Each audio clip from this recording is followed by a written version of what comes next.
Agents of Damned is a podcast intended for adults, featuring mature content that includes but is not limited to inappropriate language and themes, verbal depictions of sexual themes and ideas, and potentially triggering depictions of depression, alcoholism, horror, and emotional and verbal abuse.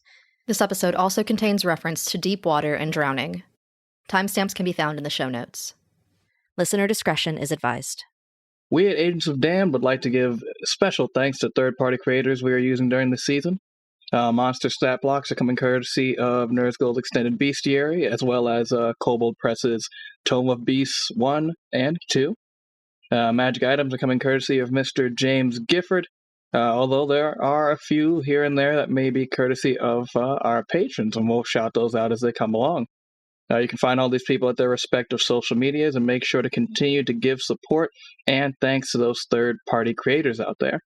We'd also like to take a moment to give some real special thanks to our friend Eymbr for providing additional music during this episode. You can find her works on her YouTube, spelled Eymbr.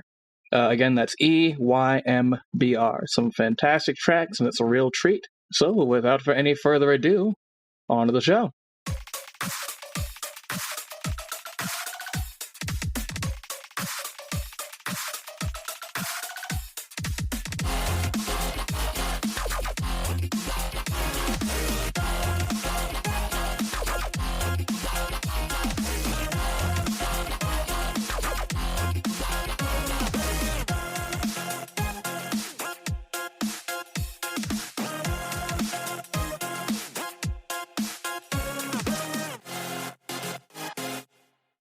Hello everyone and welcome to Agents of Damned, the Contractor's Arc. I'm your Dungeon Master, Drew. I am also the Tooth Fairy. Well, I voice everyone, but I am the Tooth Fairy in this bit. How is your tooth looking? Ooh, too many cavities. Gross. Nasty. Why do I do this? Why do I take teeth? We never think about this. Why don't we think about the Tooth Fairy? Why do we not question that, like, hey, a lady comes in your house and takes your teeth and leaves you money for them? What does she want my teeth for? It's insane. It's an insane thing that we allow. Someone else talk now. Hey guys, I'm Christina. I play Leah. We're going to break all of the teeth on and in her body. Damn. Hey guys, I'm Chelsea. I play Tara, and Drew's rant just got me thinking, why does the Easter Bunny lay eggs? Are we going to have to fight the Easter Bunny at some point? Does the Easter Bunny lay eggs? No, everything stops. No more episode. We're doing this now. Does the Easter Bunny lay eggs? Yes. Really? No. That is not the lore I had. Maybe it's a platypus. I don't know. Maybe it's secretly a platypus. Easter Bunny is not the Easter platypus. First of all, the term is monodream. Second, Dragon Ball are technically monodreams. That we talked about that in the last season. Yeah, it's weird. Yeah. You guys produce milk, but you also lay eggs. Yep. But yeah, Shower thoughts. I don't know. Easter Bunny does not lay eggs. Then It doesn't lay the eggs. Where the eggs come from, Drew? If it's based on how my family does it, it just raids your fridge and hides the colored eggs you have there. This is favored, baby. Which makes him just like, a reverse Maybe criminal. Maybe the Easter Bunny is like a Feywild creature and shit gets wild there. Hey, Shit's weird there. I found the history. This will be an after show conversation. Become a patron and listen to us talk about how the Easter Bunny lays eggs. Anyway, Jordan, you go. I don't. This is not my canon. I don't accept this anyway. Fucking hell, man. This is your hell. It really, I didn't know I hated that so much. I gotta pull back up to the fucking poems. My phone closed. We may have trouble along the way, but all's well that ends well. I actually could not agree less because I feel like not all is well right now. And boy, if we had some trouble along the way. Hi, I'm Jordan, sometimes Hoshi. I play Post, and I hate official Easter Bunny lore, apparently. Bunny eggs. It's in your mind now. I refuse. I don't accept it. I don't acknowledge that. That's not my lore. Well, I live with you, so I'm going to Hashtag not my lore. Hey, can we have a recap? It lays the egg. No. Move on. Move the fuck on right now. All right, recap. Last time on Dragon Ball Z.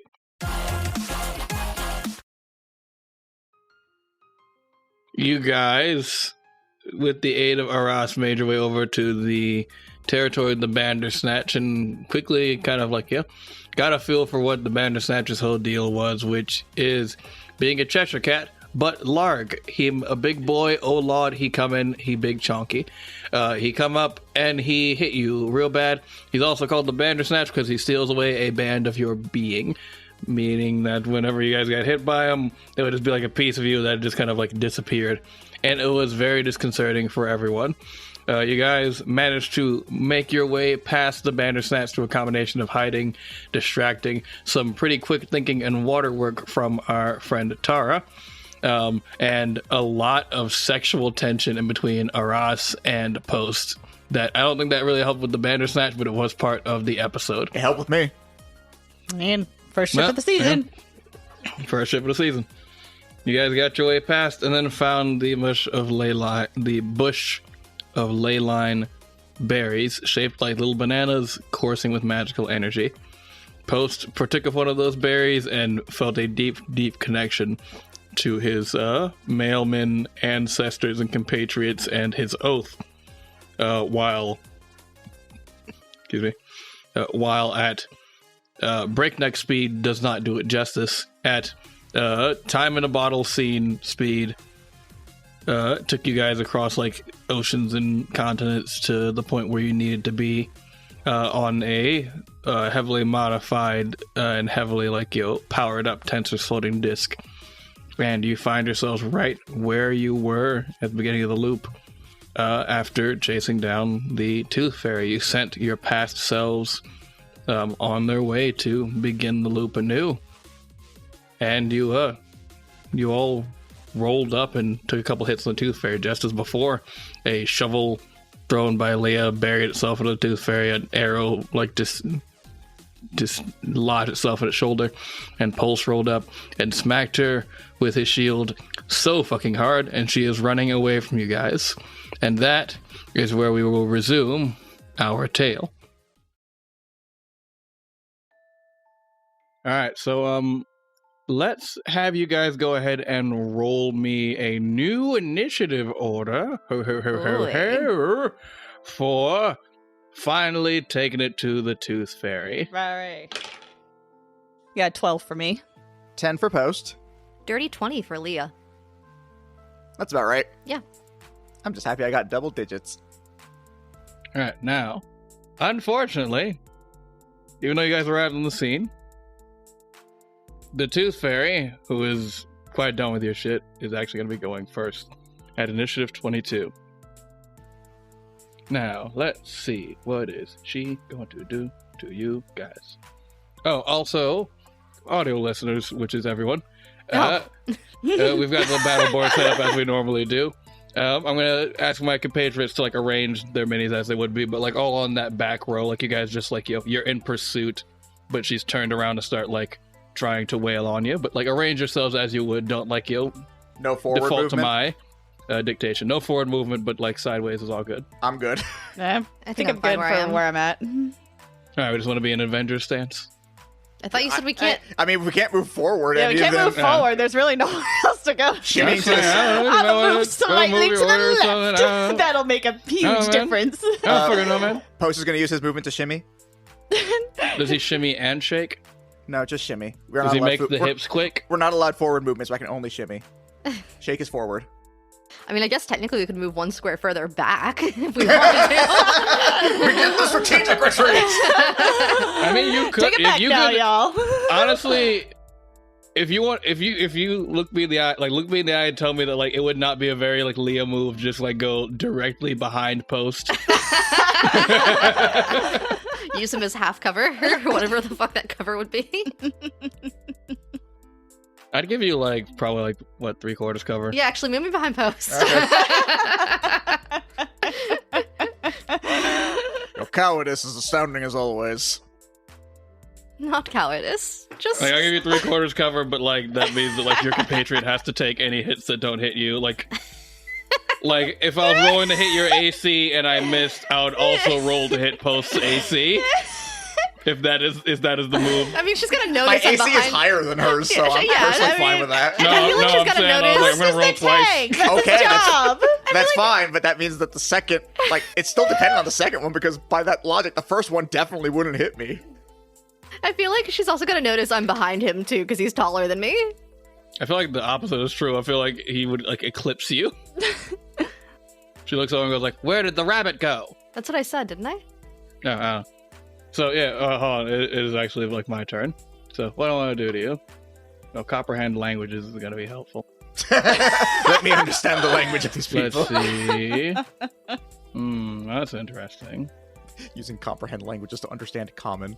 I'm gonna be real with you guys, like, so, like, for listeners at home, like, we had, like, a little break in, like, recording, and also, like, I had this, like, plan to, like, loop back around, but it's been a little while since I looked into the Tooth Fairy's, like, stat block in more detail. I was, like, more, like, setting up, like, some stuff, like, for, after this, and I was like, oh, shit, she has Misty Step and shit.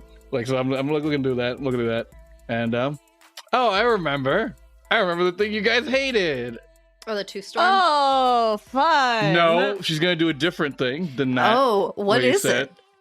What other thing did she do that we hated other than exist? Molar Storm. That's a tooth. Oh, interesting. No, it's not. It's a type of tooth, dude. Hey, question, if it's not, why is she doing it? Fucking shut up. Everybody roll me deck saves. As the tooths, they rain down from the heavens. She goes, shoobity-dee, some teeth for thee. It's an 18 for Tara. This Tooth Fairy likes to rhyme. Oh, good. I wish she didn't. 17 for Leah, but if that doesn't pass, tell me. And a 14 for Tart. 4. So, Tartan Post, you do not pass. Alright, let me roll some damage. Tart might go down immediately. Oh. He's so squishy in his sky form. It's okay. It'll be fine. Oh, goddamn. He'll be fine. fine. So I'm gonna let you know, Uh-huh. of the dice I rolled max damage on 3 of the die. Oh, boy. God. Totally fine. So, I mean, he's immortal. It's fine. if you didn't pass, Uh-huh. that's gonna be 28 damage. Oh, fuck. But Yeah, if you did, it's half of that. So, yeah, Tart's immediately down. well, she goes, I particularly don't like that strange dog. Go ahead and shimmy Why him does off. everyone call him a weird dog? Does no one know what a drink is? What else could he be? A drink! I just said it! Fucking Leah, it's your turn. Oh, boy. Teeth rain down on you. It's Leah's turn. Well, teeth rain down on me in front of her. She just gets hit with the ones that are extra from that don't get taken directly by post. Ah, Post, fuck. ow, ow, ow, ow. You're like, I got scratched. I'm like, is that right? Do a better job of being a meat shield. Hey, kiss my ass. No. She's already technically taken her turn, so that doesn't work. Okay, I think I need to do my hide bonus action first in order to try and get my sneak attack, unless for some reason I think she hasn't noticed me, and that would technically work for my sneak attack. No, do your stealth. Okay. Roll your fucking 45 stealth. Well, actually, that's kind of bad. She has a chance. 15. Oh, Really? wow. Yeah, it's a 2 on the die. Wow. Those Yeah. are like human That's levels. probably the I know, lowest that's Leah's the ever lowest I've done ever for leveled. stealth. Yeah. Yeah, stealth. Hold on, I have to You have to roll an actual No, I know. No, I need to blow the dust off of this stat block to go to where perception is. A seemingly useless stat until now. Alright, she's got a +3. Doesn't look like there's really anywhere to hide on this board either. Just me. I mean, you can hide behind post, apparently, because she got a 13. Oh, great. Wow, even when you have the chance. Wonderful. Why does the universe hate me so? I've done nothing. I've done nothing to anyone. I'm a saint. Well, that's where you put your wishes. okay, see, In now the right well. there, I feel like you have undone whatever goodwill you thought was in your mind. All right, my shovel to hit is a dirty 20. That will hit. Just it flies between my legs. Ooh, that's not great. Okay, 20 damage for my shovel. That's still That is apparently considered That's not pretty chunky. good. I mean, there's several lower average rolls. I'm saying that's still like some pretty chunky damage. She's wailing in pain. Leah's just like, man. You throw the and oh shit, I forgot. Fuck. Oh yeah, The we have Sealy metal. the Sealy metal. Yeah, you throw the shovel, and now you have a shovel made of Sealy metal, and it hits her, and it just embeds deep in her, and like sizzles and like burns. She goes like, what the actual fuck is happening? As it does double damage. Oh, I actually thought that hit was kind of bad. Post's This legs hurts were in the so way. badly. That was bad. I was bad on My aim was kind of off on that, honestly. I felt like I could have done better. She's screaming horribly. Yeah, it's wailing in pain. Yeah, and she's not dead, so I could have done better. I mean, one hit wonder is a little rare for that. Look, Leah. Can solids be made of acid? We'll get to it next time. How much chemistry do you know? I don't feel good. All right, yeah, not worth explaining. I want to go home. That's my turn. Can I go home? Define home. My little cave. No. Your home is the dirt. You hurt me real bad. I want to go back to my little cave. We could dig you a hole 6 feet under. I don't like Holy that. shit, Tara. I'm so That was good. you. Proud of you for that one. Thank you. Speaking of which, Tara, it is your It turn. is my turn. Well, I'm just going to go ahead and resummon Tart as my first action. How far off? Is the Tooth Storm still happening? Or is that just like a one-time? So last time you guys took her out before there'd been like a full turn of Tooth Storm, I believe. So let me look at how long this lasts. If you just redid That's gonna be... if you just redid the spell, it's definitely a concentration spell. If it's a concentration spell, which you'd have to roll to From Leah's from thing. Leah's attack. Alright, so it's not continuous. It just like it's like one of those quick summer rains where it's like, man, it really rained really hard for about 30 seconds. Okay, so And it the was teeth. comparison. And it was teeth. and it was teeth. And it was teeth. There's a molar in your hair. Ugh.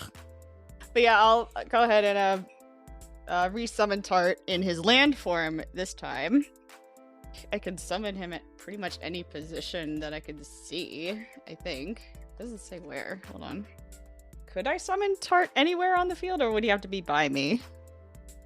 So because like the stuff you're using is like homebrewed out, I think that's like undefined. I'm gonna say, for the sake of you not being able to like summon Tart inside of someone's body. That wasn't what I was trying to do! I'm not saying you're going to do that. I'm saying so that is not possible.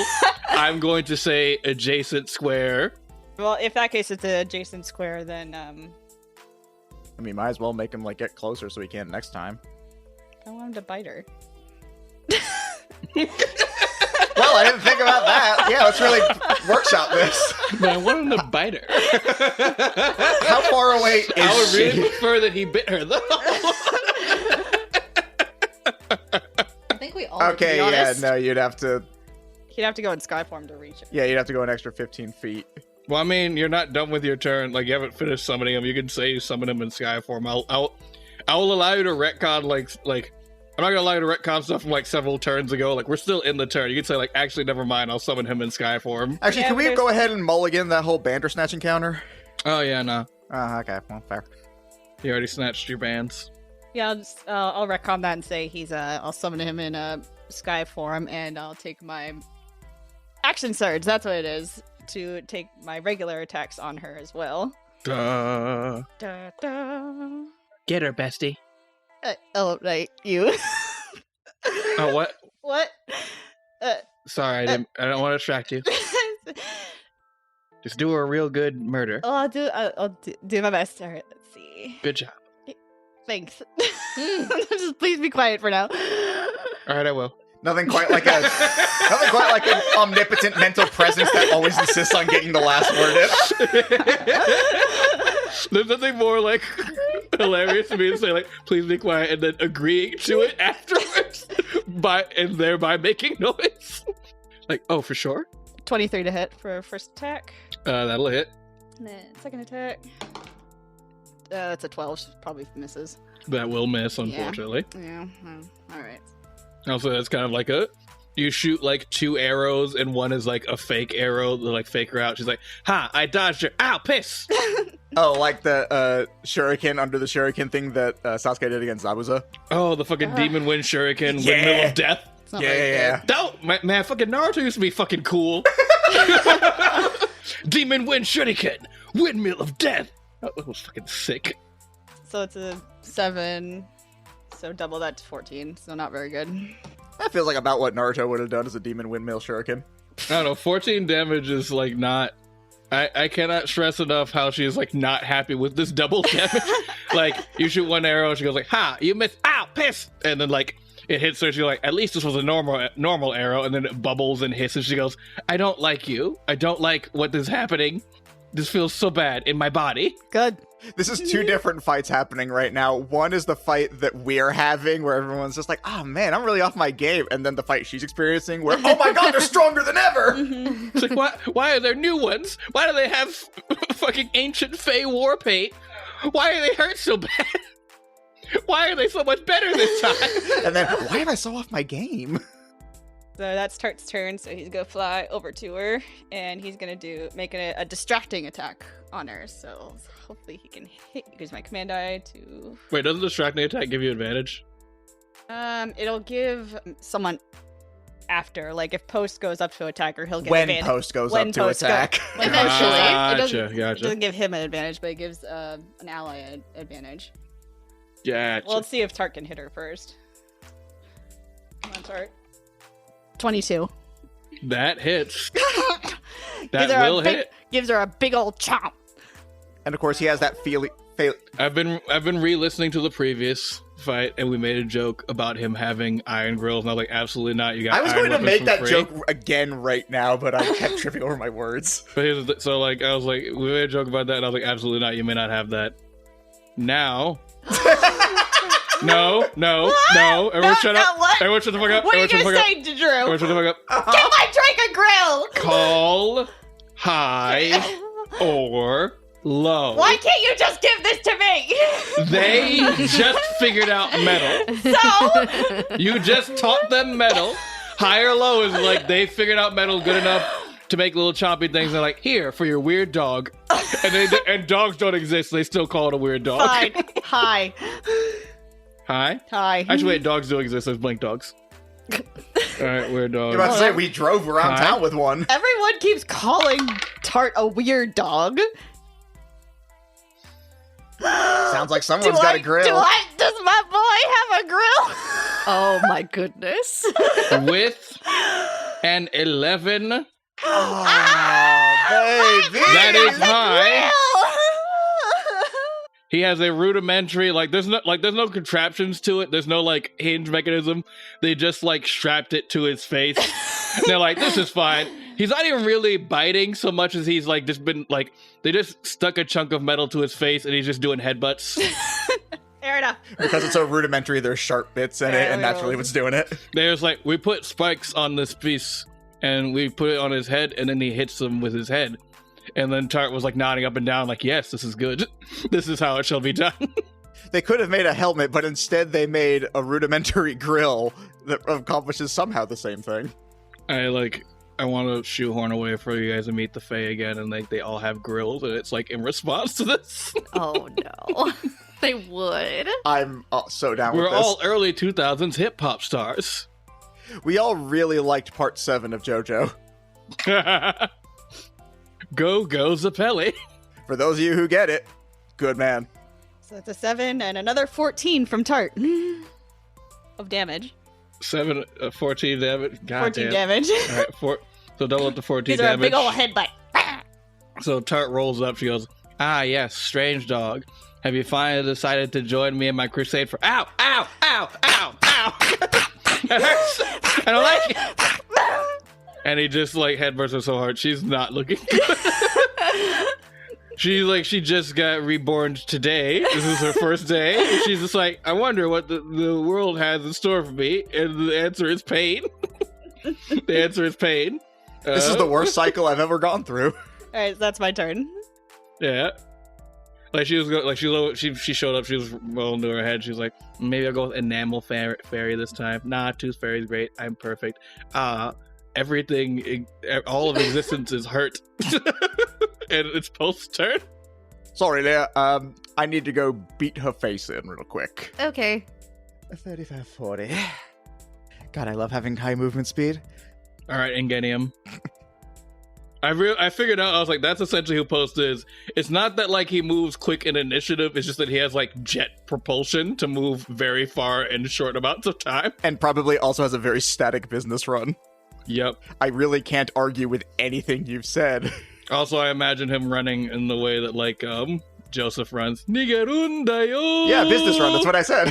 Yep. But I imagine him saying it every time.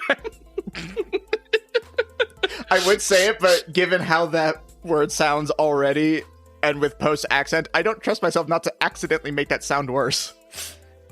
Good idea. So we'll just accept I would not that. have let you live it down. So we'll just accept that headcanon, and I'm gonna go ahead and break her. Breaker. This is Post L. Delvery coming in with the big hammer swing. Damn it! Oh wait, I get advantage on this one, right? Mm-hmm. Yeah, Okay, advantage. thank God that first one was an at one. That would have been fucking funny as shit. She's like, God damn it! She's like, Post, I thought you said you were going to break What did her. you fucking get? Comes out to a 12. She's teed up for death, Post. I still have extra You missed. attack. I have You extra. better hit on this extra fucking attack. Leah in the background just taunting. I thought you said you were going to break her. You're quite missing right now. Come on, Post! I was literally doing this. I was like, man, I think Post is gonna get to kill the Tooth Fairy. And If I she's don't already get missed one this, I'm attack with an advantage. If I don't get this, I'm You gonna be get it. so You upset. still have advantage. You still have advantage. Okay, cool. Thank you for that. I don't think I deserve it, but thank you. It's part of her skill. Okay, we'll roll again. That was better, but I would like a more solid. What was it? It was an egg on the die, so that would become a 15. God, Oh my what is happening? What is happening? It was worse, so the 15, does that hit? Post L. Delvery Please, Oh, no. please. meets it, beats it. Thank you! I would have died. I would have just Felicidades. I would have left. You're swinging high. Swing lower. I hear that and I think, oh, of course, uppercut. And so rather than swinging down, I instead swing up. Like in polo. Yeah, of course, the way I'm used to it. That's the motion, though. It's like, woo. And don't forget, you add Tart's command die to this attack as well. Oh, I do. Jesus fucking Christ. What's his command die? A d6. Oh, excellent. Okay. So I'll go ahead and do You this. do not double the d6. That's fine. I'll go ahead and do this part first, and then I'll add the second level smite afterwards. All right, then. Because you know that happening. Just go through what you're going through. Give me the full total at the end.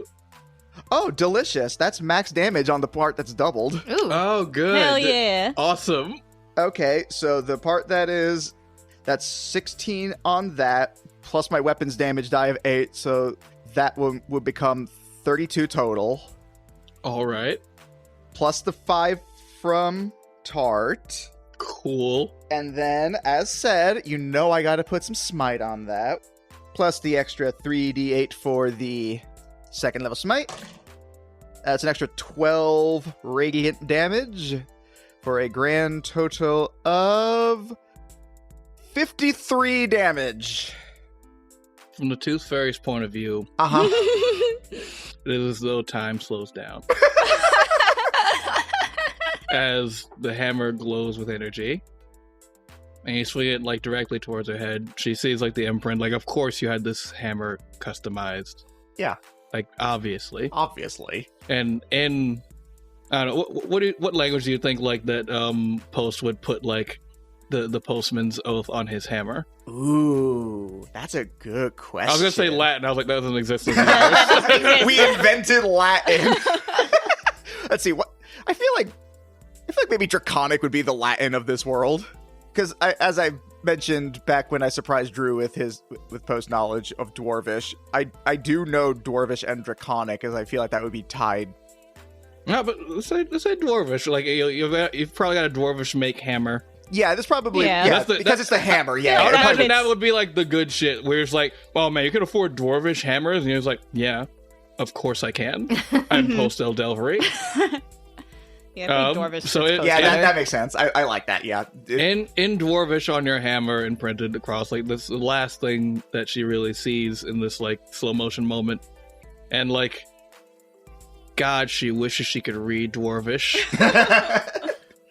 So she could see expediency, professionalism, discretion. All the tenets of the mailman laid out before her. And that she would, like, have a moment of, like, kind of realizing your creed before her head. But really what she thinks is like, there's writing on that hammer. And then she explodes. As you bring the hammer down with so much force her body comes apart at the sea. Excuse you, it was an upper polo swing as recommended by my party. I don't know what that is. It's an upper swing. Okay. The second you add polo, there adds a level of like uncertainty, and I was like, I don't know what the fuck that means. Adding polo means I do it on a horse. I have never seen or heard of anything about polo. I don't know anything about polo. You don't get I don't even know if there's a swing in polo. Is there a swinging? Like, what? Is there an implement for polo? Yeah, a hammer. Really? No, it's like, well, they have like little mallets, and what the point is to like hit the it's kind of like croquet on horses. A bit. Fucking dumb. Something like that. Mini golf on horses. Yeah, I think that. Is it mini golf on horses? It's not. I mean, I'm oversimplifying it. We can discuss this on the after show. Okay. If I see a polo match and it's mini golf on horses, I'm going to lose my whole ass mind. It just involves a ball, and they have little I'm trying to give you a visual ball. that I think is easy enough to translate in the moment. Anyway, so yeah, post Eldelvery, you kill the shit out of the Tooth Fairy. And her body explodes and like enamel fucking flies everywhere. And she just like is smashed into like a fucking paste.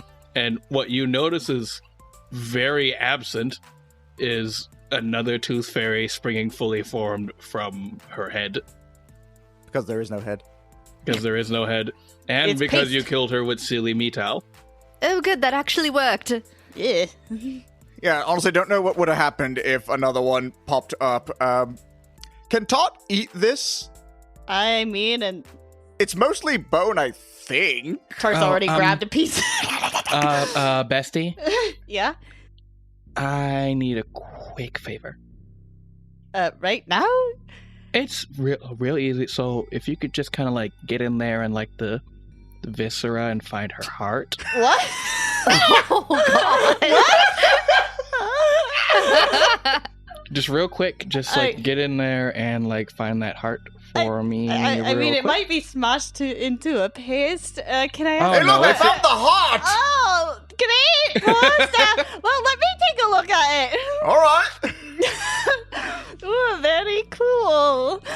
Tara, So why at do you your look kind of earliest- disgusted about the heart? It's not that it's. Just stow that in your pack, and at your earliest convenience, you're gonna find yourself a body of water.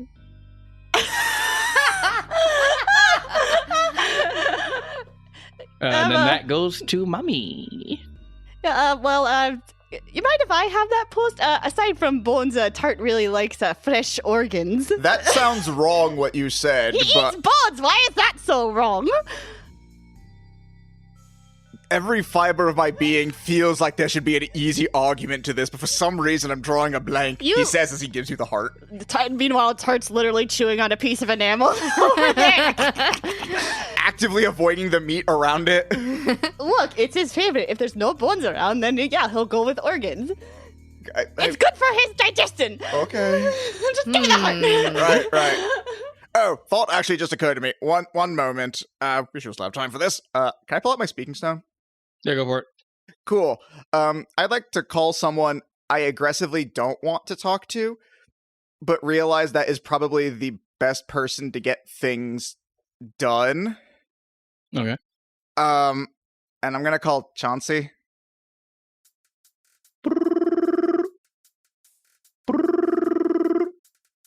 Oh, hello. Hello, Chauncey. Oh, Posh, I was sort of thinking you didn't like me. You never seemed to call. Well, this is incredibly urgent, and I trust that you are the highest up person on the ladder that I could get a hold of. Oh, that is correct, Posh. And I'm at your service. How can I help you? Would it be possible for you to get... Oh shit, that's right, I can't say it. The benefactor that we work for, like me and my group specifically. The client. We're just going to call them the benefactor of the client. Yes, if you yes, say yes. it that way, very vaguely, we know what's up. All right, yes, the Client, can you get them to this town outside of the main power area in about, say, 20 minutes or so? We have reason to believe Seance will be there. Oh, fuck. Alright. Shit. You hear like a bunch of like shuffling, like, oh, peace. Oh, shit. Alright, Chauncey. This is your time. You're gonna get that promotion. You're gonna get damned involved. Chauncey, you're still too close to the receiver. I can hear you. And you hear a click of a hang-up. Right, well, hopefully that will do what I wanted to do when we first fought them and get their asses arrested. Well, we'll see what happens. We'll see. At the very least, technically, I've made the call earlier now. That is true. You did make the call earlier now. We've done our part for sure. That's Yeah, so now what? I guess we should probably check and see if the children are still affected by the, Yeah, I don't want to say, but I was Yes. like, Leah, your niece is like probably something that you should look at. She's sort of shuffling on her No, we feet just leave. because she knows what she should do, but she's kind of being awkward about it. She's like, we should honestly go check on the children. One Also, child in you particular. are not allowed in the hospital. oh, your niece. Yeah. Also, all three of you are not allowed in the hospital forever. Oh, come on! You know what you did. Arguably, I did it. You're all accomplices. Both of you got, like, hospital arrested. I have a way to get into the hospital, at least myself. I can't speak for you two because you're terrible at lying and Tot is very distinctive. Look, I'm going to be 100% honest. As soon as we were done with things with me, I was going to try and do everything I could to convince them to, like, let me help them fix it. Fix the door? Yes. I do and feel the glass, terrible about... and the wall? Yes. And the horse, like, hoof prints. The damaged, like, tile. Okay, well, you can He's go... not, like, flinching at the word of any of this. You can go do that. I'm gonna go check on my niece, and we'll reconvene after? That sounds. We do technically owe the town an instructional demonstration for children Oh, no, about we're going to be working on that next. Okay, well, you guys go do that. I'll This catch is up with more you later. immediate. We have time for the other thing. Right, all right. Yeah, we'll go do that. You go check on your niece later. Yeah, okay. And I'm gonna throw on the uniform that I took from the hospital before and stealth climb back up the side of the hospital to get back into the vents. All right, roll your stealth. Okay. I forgot that you had that. I didn't. 28. All right, that's very good. You flawlessly sneak into the hospital. You sneak in there so good. Are you talking about the postman uniform or like that janitor uniform? Janitor uniform. Yeah. You sneak in there and like you come out of like, you come into the hospital like exactly when the janitor is normally like going by and like a nurse passes by and goes like, ah. And then just like kind of keeps going as like she expected to see you there. Like you time it perfectly somehow. Yep, she's using her Echo of the Great Game to just kind of blend in. She's supposed to be there. She knows she's supposed to be there. Oh boy, you guys. Are you excited to try this new TTRPG thing everyone's talking about? Wow, I sure am, but I heard it needs dice, and I don't know if I have any. What about you guys? No, I haven't had any dice either. How are we gonna game in a tabletop format without any dice? Fuck yeah! I heard you kids need some dice! Holy fucking shit, it's Derek Diceman! Watch your mouth, kid, and that's right! I'm Derek Diceman! I got you all these amazing dice from my friends over at Adventure Dice! Adventure Dice, the Canadian-based dice company? Hey, I'm the one sponsoring them! Shut up! Okay. At adventuredice.ca, you can find all kinds of dice. Metal ones, wooden ones, some as big as your head. Okay, not that last one, but there's tons of stuff that you can get there. And if you use the special promo code AGENTS at checkout, you can get an extra 10% off all dice there, with the exception of the charity dice. Wait, hold on. Can we get, like, other, like, accessories, like dice towers and other cool stuff like a deck of many things? You can! Kid, I told to be quiet. Why won't you love me, father? All right, now that you guys got your dice, let's roll for initiative! Yeah. Natural 20! I got a 4. And she's going to make her way over to the room that she suspects that her niece should be in. And I'll say that, like, this whole process, like, the Tooth Fairy fight for you guys was, like, pretty, like, short. And then you had, like, your phone call, and then you had, like, kind of travel time, like, back to the area there. I'll say, like, by this time, the simultaneous actions have kind of, like, resolved. So, like, the past yous have gone to the Feywild now, and we'll loop back around to that, that shit going on. And, like, the loop is, like, fully closed and, like, taken care of. And so, like, you get back to, like, the hospital room, and you see your niece kind of, like, and it looks like she's, like, recovered fully, and, like, she's just being held by her mother, who is, like, you kind of missed, like, the full, like, big emotional moment of her, like, recovering, and you're just kind of seeing, like, the aftermath of it. And, like, her mother is just, like, kind of, like, just, like, holding her. And she's like, Mom, you're hugging me for a really long time. And, like, your brother has just entered the room. Like, he got here just after you. Okay. So, they pass each other in the hallway? Yes. I don't think Leah would have gone into the room. I think she would have probably been, like, kind of, like, eyeing from the observational window that you said that there was. Roll a new stealth to not immediately be his sister when he passes by you. Much higher DC. DC 30? Does that work? You really wanted this to be a thing, didn't you? He passes by and goes like, ma'am, and then continues. I don't know what you expected, dude. like two out of it and two like immediately like I have to check on my daughter to like actually like really acknowledge you. And he just sees like janitor person and then like keeps going. Like he doesn't process anything past that because he can't right now.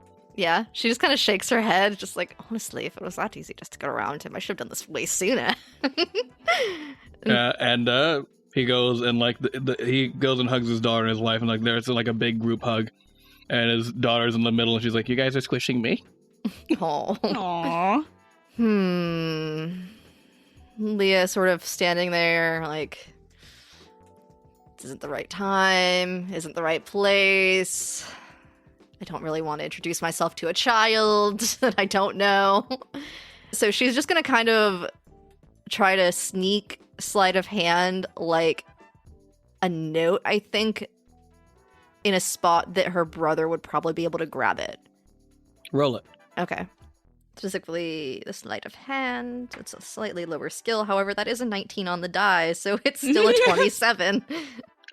You are a ghost in this very hallmark moment. Okay. She just leaves a note for her brother that's just, looks like the children are fine. Situation is resolved. I'll be out of your life now. Bye. And then she signs it with her full name for Alicia, and then leaves a note and is gonna make her way down to the first floor of the hospital where she suspects that Post and Tara are. Alright, so Post and Tara, where'd you guys say you were going again? To convince them to let me help rebuild it. Alright, so We you just guys smashed are the at the, door. We didn't so you destroy guys the at the whole front hospital. of the hospital? Well, I mean, the parts that were damaged.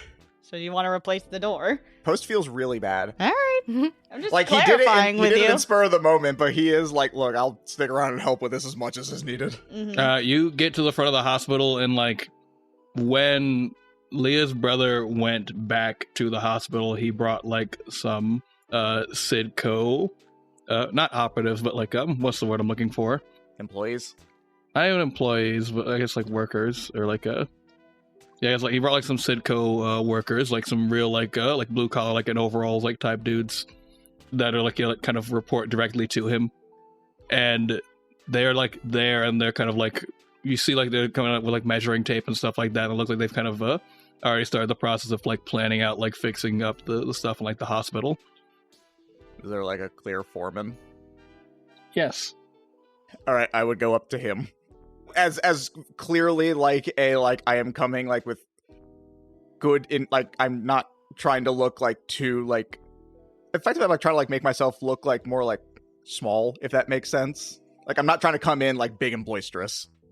I'm saying this because I had already in my mind, like while I was constructing, I was like, all right, who's the foreman? And like I'd already locked it in. A little hard for you to make yourself feel small because like it is a very buff person, but they are like fully a goblin. It's like they're very, very small. I didn't say Small guy. compared to them, like compared to me, like how I normally am. Like I'm not like presenting, if that makes sense. It's like all like That's a meek and different humble, phrase. like oh. Well, my brain isn't thinking of the phrase I want. You couldn't think of blue collar worker, so kiss my ass. Anyway, you see like this buff goblin man. He looks like an old-timey strong man with a hard hat. And he's like, what do you want? To assist in any way that I can. His eyes narrow too, and he goes, hold on. Aren't you this guy? And there's already like a poster of you. It's like not allowed at the hospital. He is extremely efficient. It's not a Sidco poster. It's from the hospital. Either way, that still happened like within the hour based on what you've said. That's true. Look, I don't need to step in, but I do want to help. Roll persuasion. Thank God that is my best stat. If you fuck me again, I swear to God. Dice are spicy today. I need this. Post needs this. 11? The goblin like extends a hand out to you and goes like, all right, buddy, put her there. I beat his hand.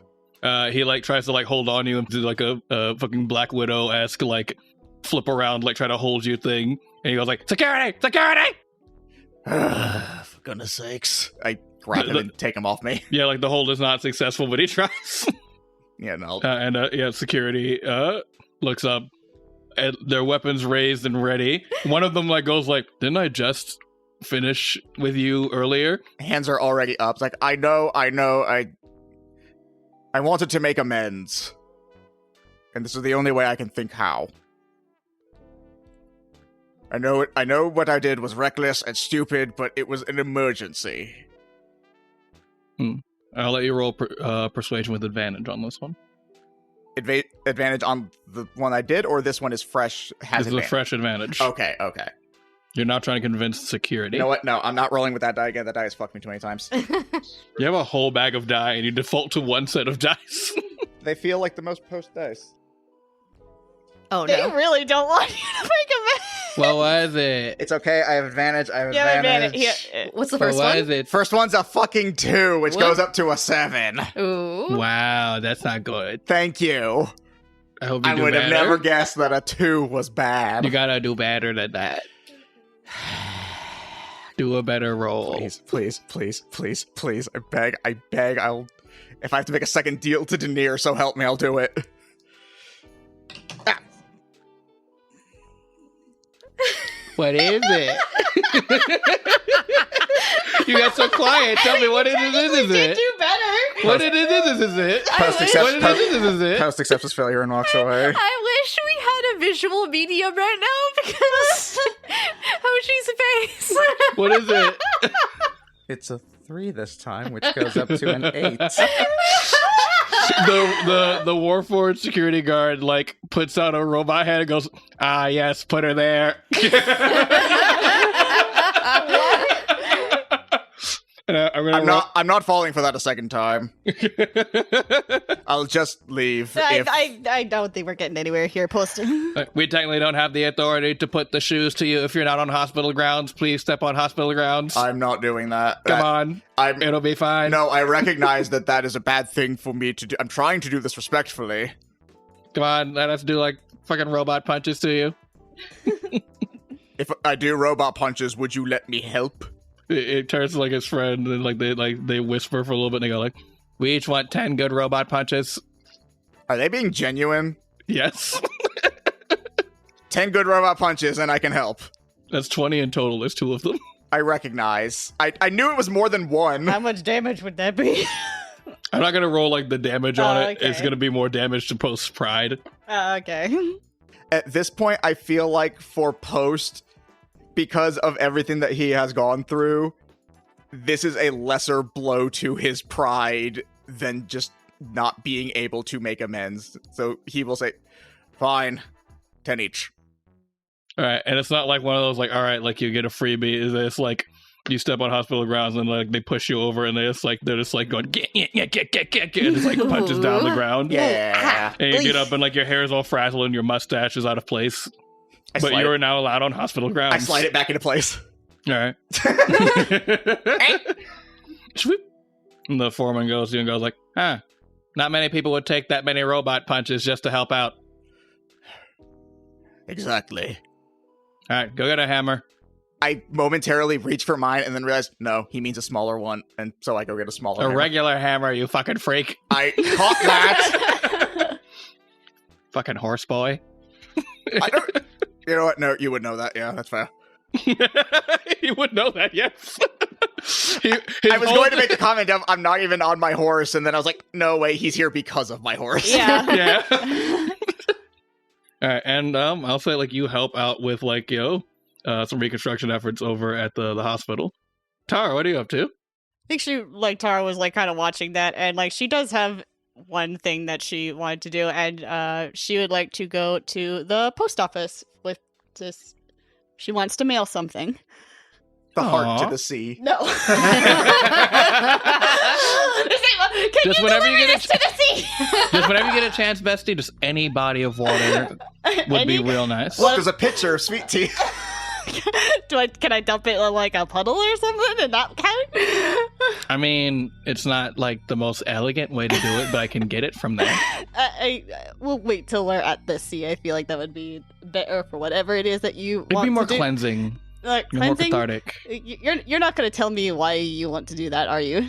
I mean, why does anyone want a heart? You What? know, The Tooth Fairy's heart specifically.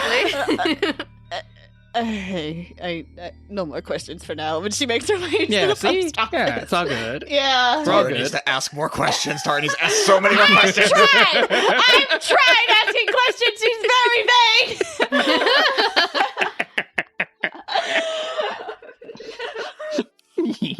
My God. You're such a gremlin. Yeah. But as Tara makes her way to the post office.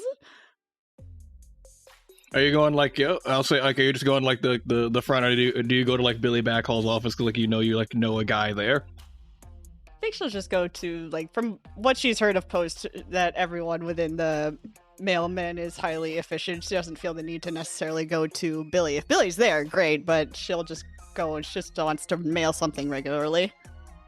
Hey, let's go to the front. There's just like a wood elven man with like a little like he's in like the full uniform. He's like, "Well, hello there. Welcome to the post. Welcome to the mailman's office. How can I help you send something through the mail?"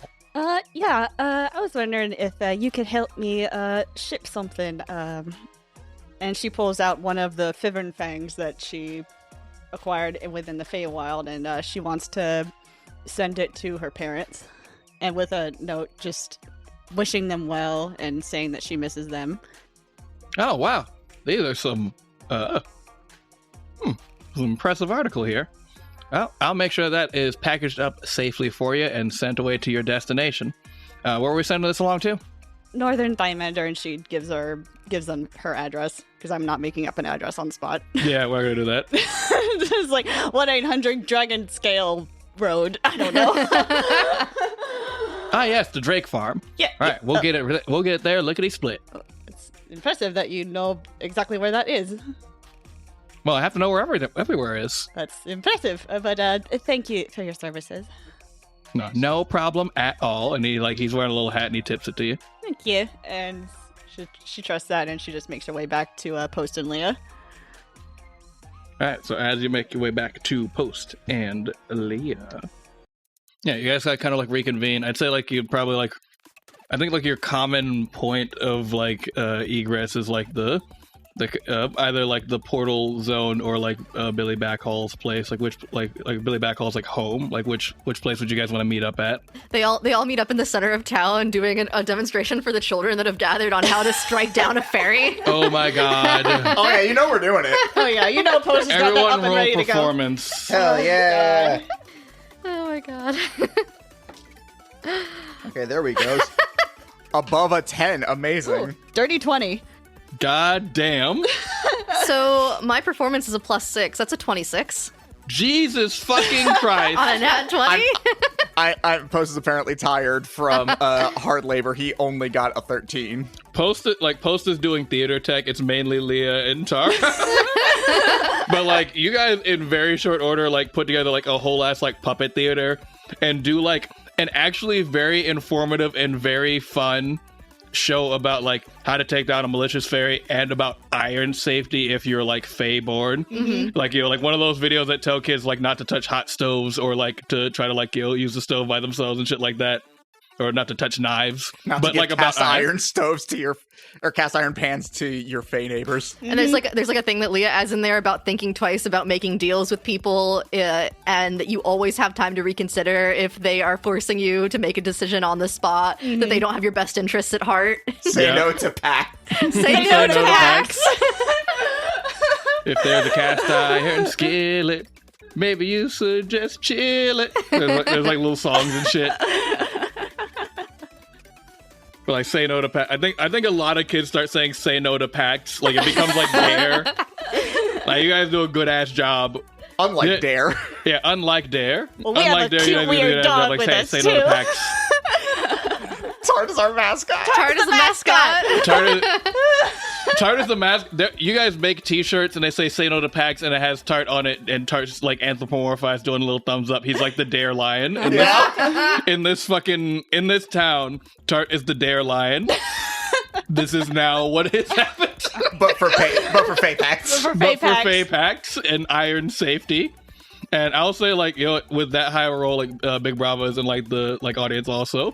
And, like, a single tear comes to her eye, and she's like, I hope make this happen. I did good for the community.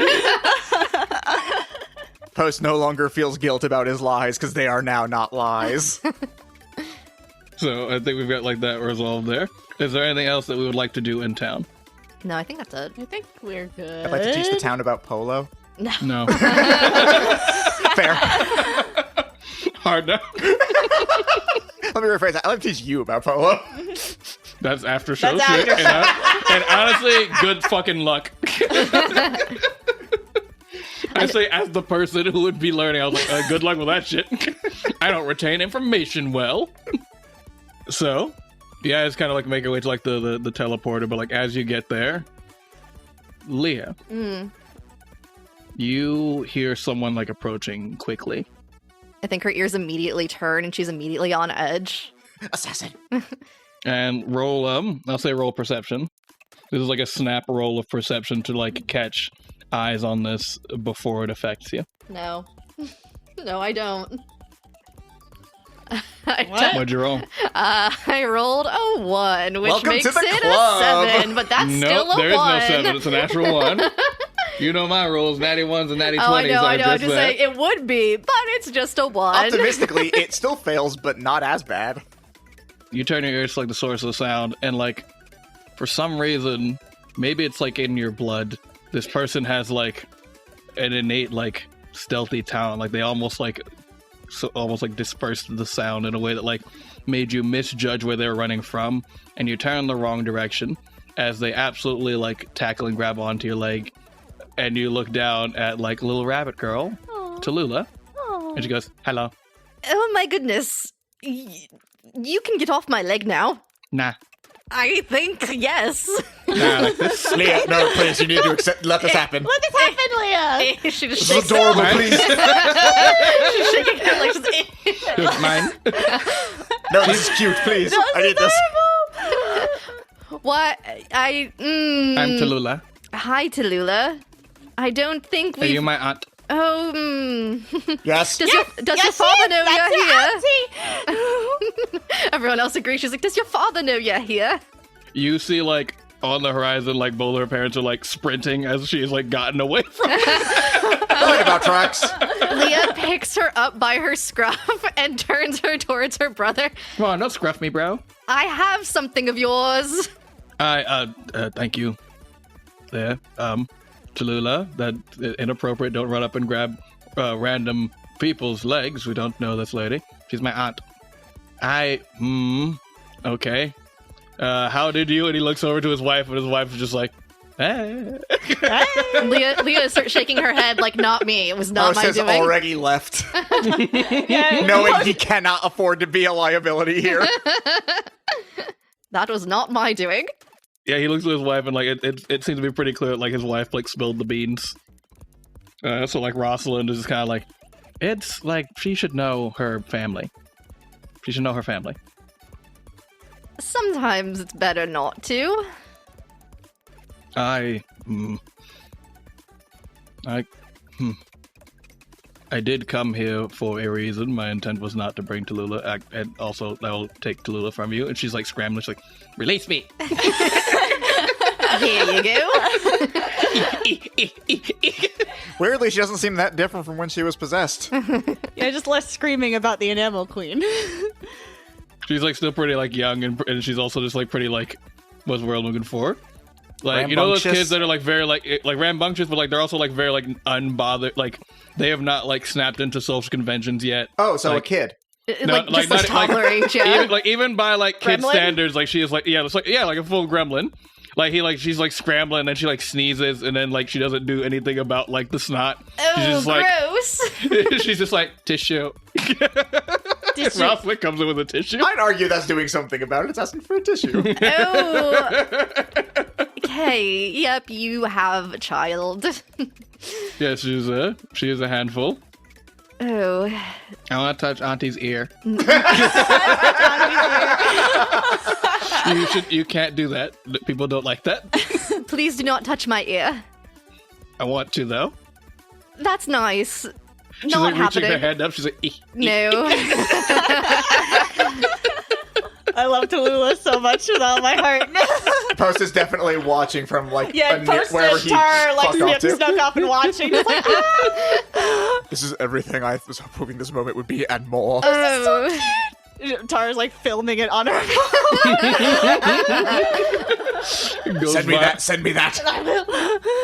Honestly, you don't have to have her know me. It's okay. This is not.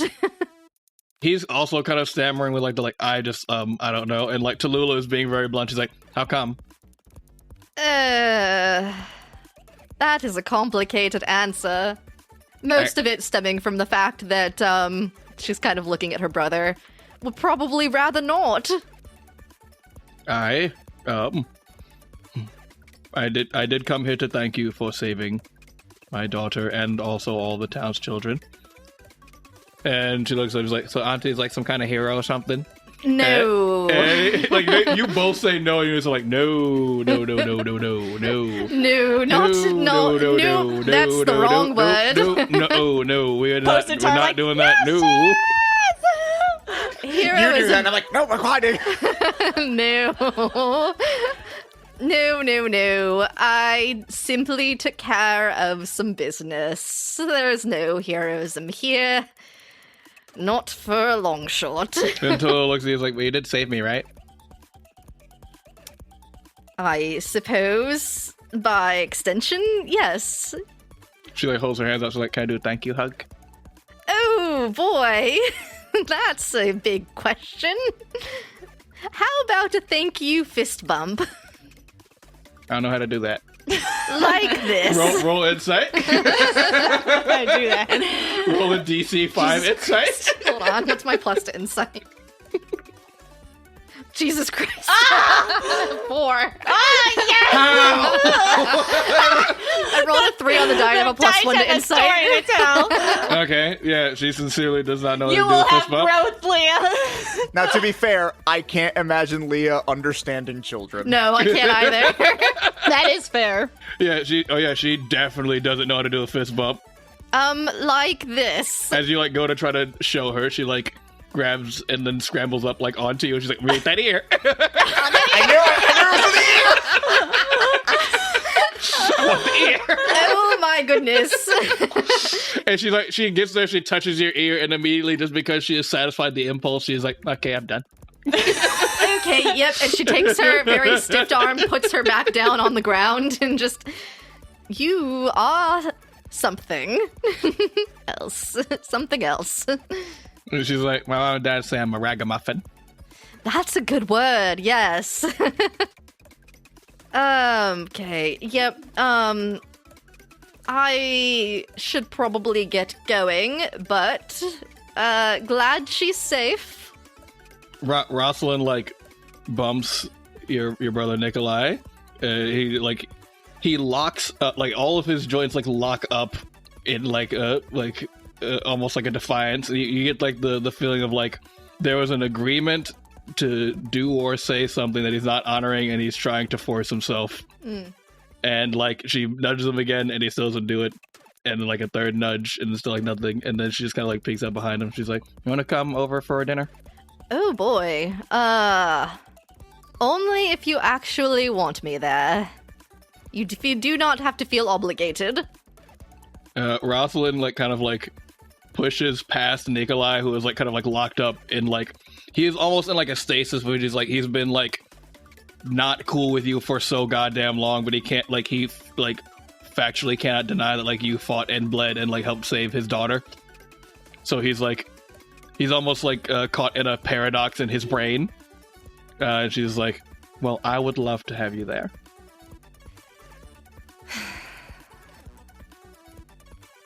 Leah looks down at the child, and there's certain words she wants to say, but also doesn't feel like she should say in front of the child, even though there's a lot of things that, you know, she has heard as a child, so she kind of knows, like, these are things that children should not hear. So she's like, just have him let me know when, and I'll see if I can make it. Jill's like, all right, we'll do that. And I know we're not going to talk in front of Tallulah. And Tallulah says, talk about what? And, like, for why would she do that? For the entire rest of this conversation, Tallulah is climbing on her, repeating, talk about what?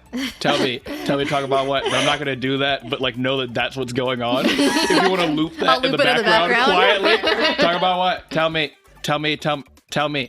hey,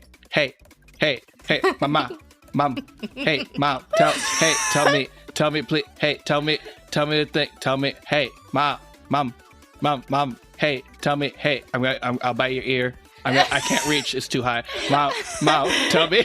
Like, that's what's happening throughout the rest of this conversation. I'm not going to do this thing. Proceeds to do this thing. Well, I mean, we need it for the looping. I think Leah, at the very end of this conversation, she's been trying to hold herself together, and she honestly starts kind of cracking up a little bit, and she just kind of, like, side-eyes her brother, but is having a conversation with his wife about, man, I have to be honest, for as much of our differences as children, this is kind of cathartic to see out of his child.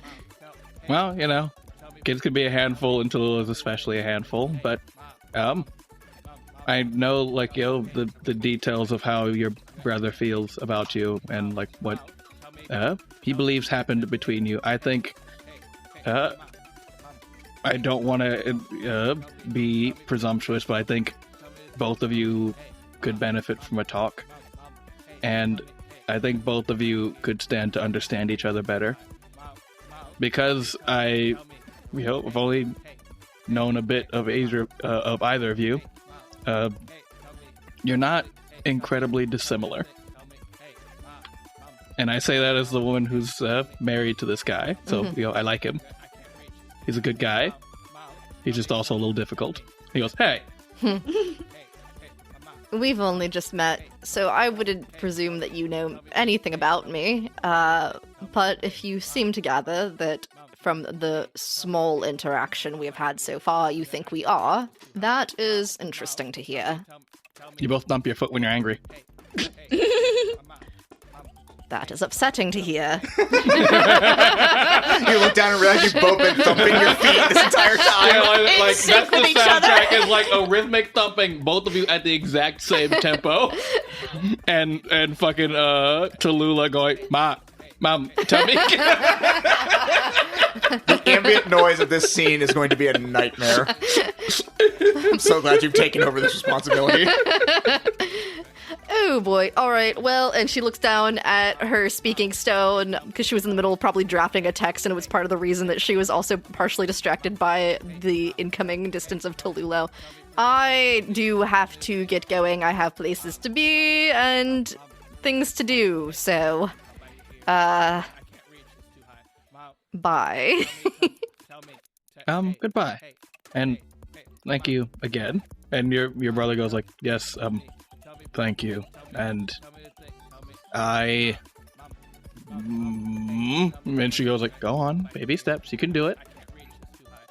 Through gritted teeth, he goes like, I am sorry for being difficult during this process. A vein popping out of his forehead. Oh, this is wonderful. Okay. Tara's still filming. Definitely send me this. I need that part. Fucking shaking.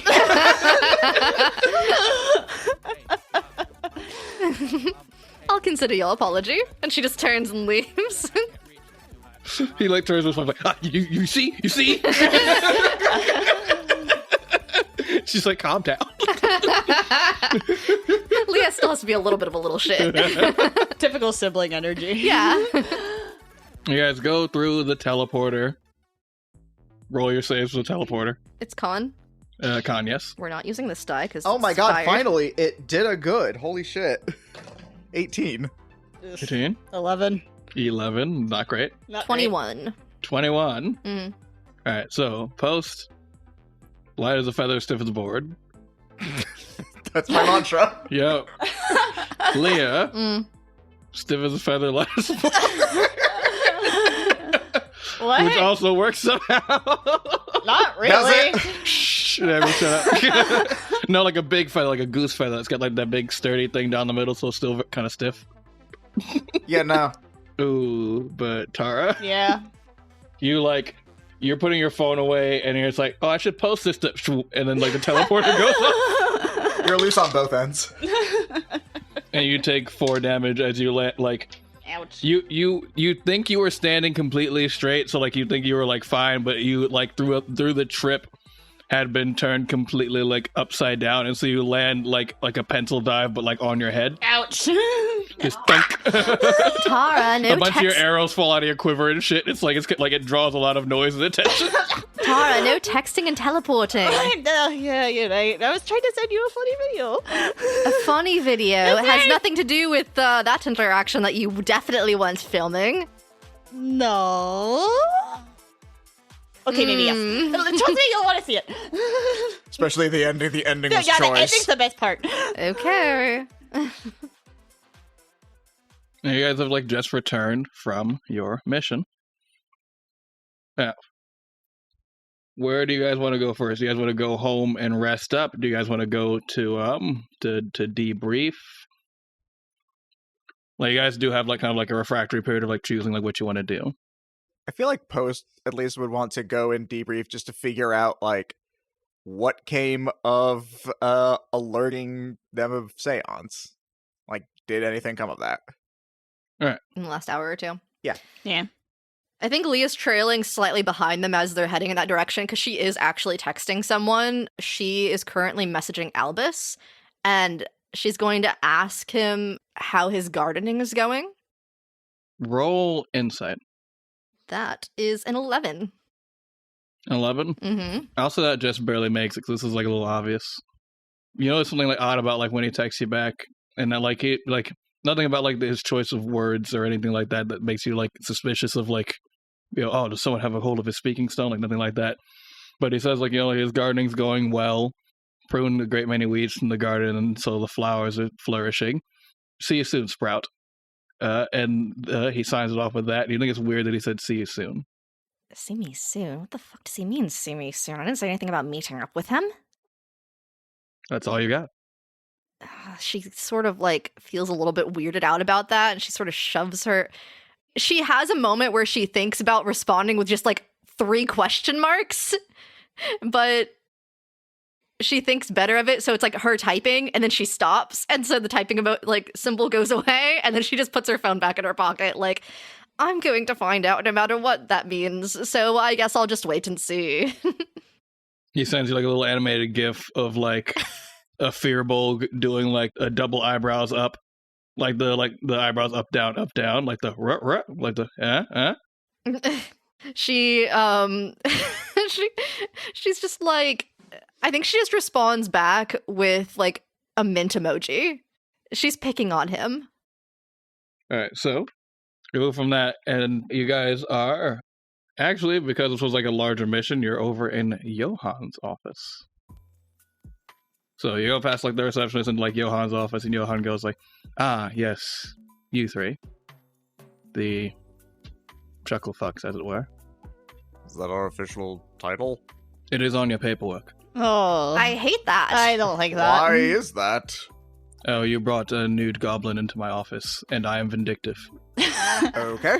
Do I see the flowers on his desk still? They are definitely there. Okay. Not only that, they're there, and they seem to like been like taken like immaculate care of. Okay, she just takes note of that. I mean, you guys relay like what happened with the mission, and as you get to like the part with like a seance, like he raises an eyebrow and he goes like, "Ah, that is unfortunate. Another run-in with seance. That will be costly to us as a company, as we have to pay you the hazard pay." Do you know anything about how that turned? I informed Chauncey about it, thinking he could get something done. Oh, let me have a look-see. That was not pertinent to my day-to-day activities or my contractually obligated responsibilities, so I had not looked into it. Posting's beggar of saying the myriad of things he wants to say in response to that. He pulls up like a little like dossier and he goes like, yes. Alright, so several agents of Damned died. What? Whoa! What? What? I was speaking common, perhaps Dwarvish, Draconic. No, we know what you said! That's just shocking to hear. Well, the reports say they were crushed to death. Oh. So, yes, that's how they ended up. Any other follow-ups? Nope. No. None. Alright then. Your payment. So, hazard pay, along with this being a special mission from my benefactor, shall be applied. Also, a note from Sidco to Post El Delvery. And like you get a little note, was that like it's on like Sidco stationery, and it's from like the little like goblin guy foreman. Yeah. And he's like, "Good work on helping out. We were gonna send you a bill, but we decided against it." Oh, yeah. Aw. And he's like, "That seems very fortunate. I was going to dock your pay significantly. But each of you will be receiving 3,500 gold. Ooh. Damn. Wow. That is a significant payment. I will show care and kindness by advising you to spend it wisely.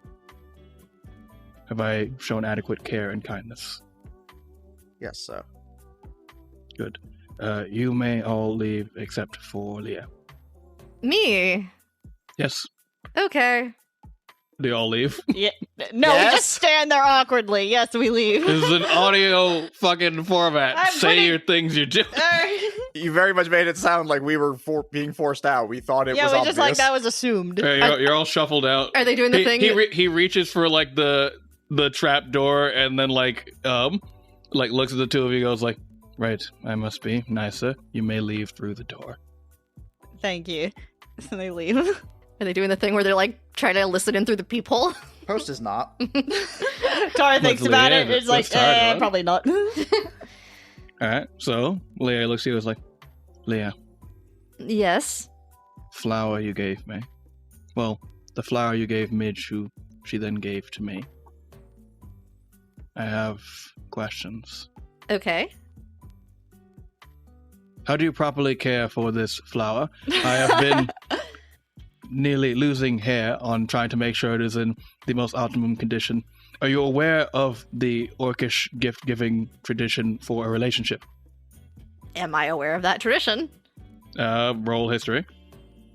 Because I don't think we brought that up before. 15.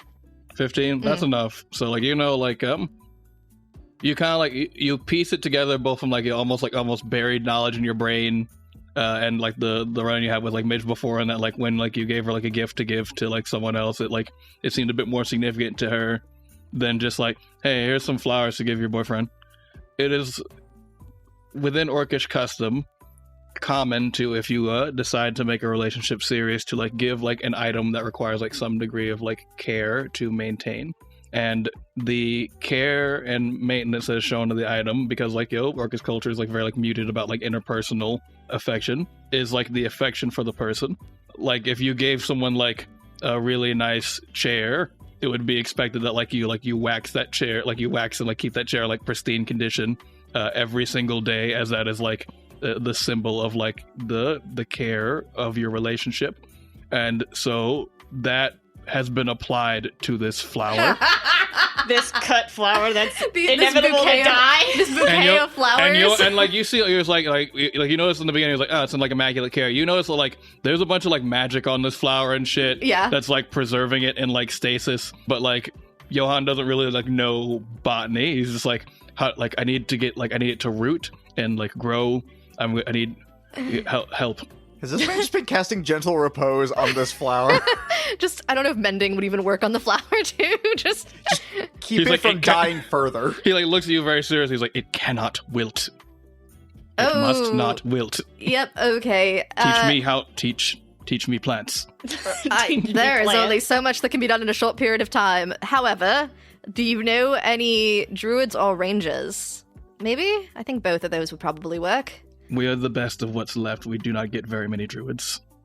Right. Well, I was going to suggest that magic would probably be the best way to preserve a cut flower, but if you'd like it to root, you might need to find one that can assist with helping it take root. Sometimes certain cuttings can work, and she kind of examines the flower and sees if there's any part of it that could potentially sprout from, like, there's like snippets of flowers that you can use to help it root.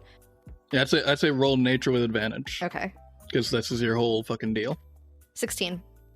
16? Mhm. I'd say it's enough that, like, you see, like, the flowers in, like, very, very good health.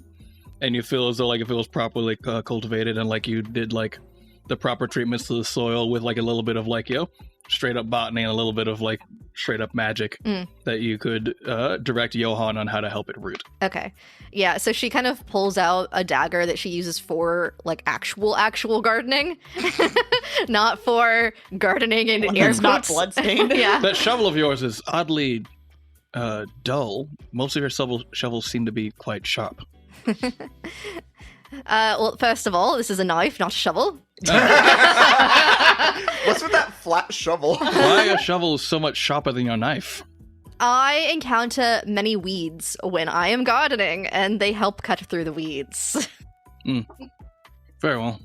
Anyway, and she goes and she, like, takes the small piece that she was gonna help him propagate and cuts that off, and she, like, waits for him to panic and, like, just give me a moment, and she hands the piece to him, and she's like, place this in some water, and along with some magic that I assume is the kind of magic you've been using to preserve it, if you do place it in water, you should notice some roots that come from it.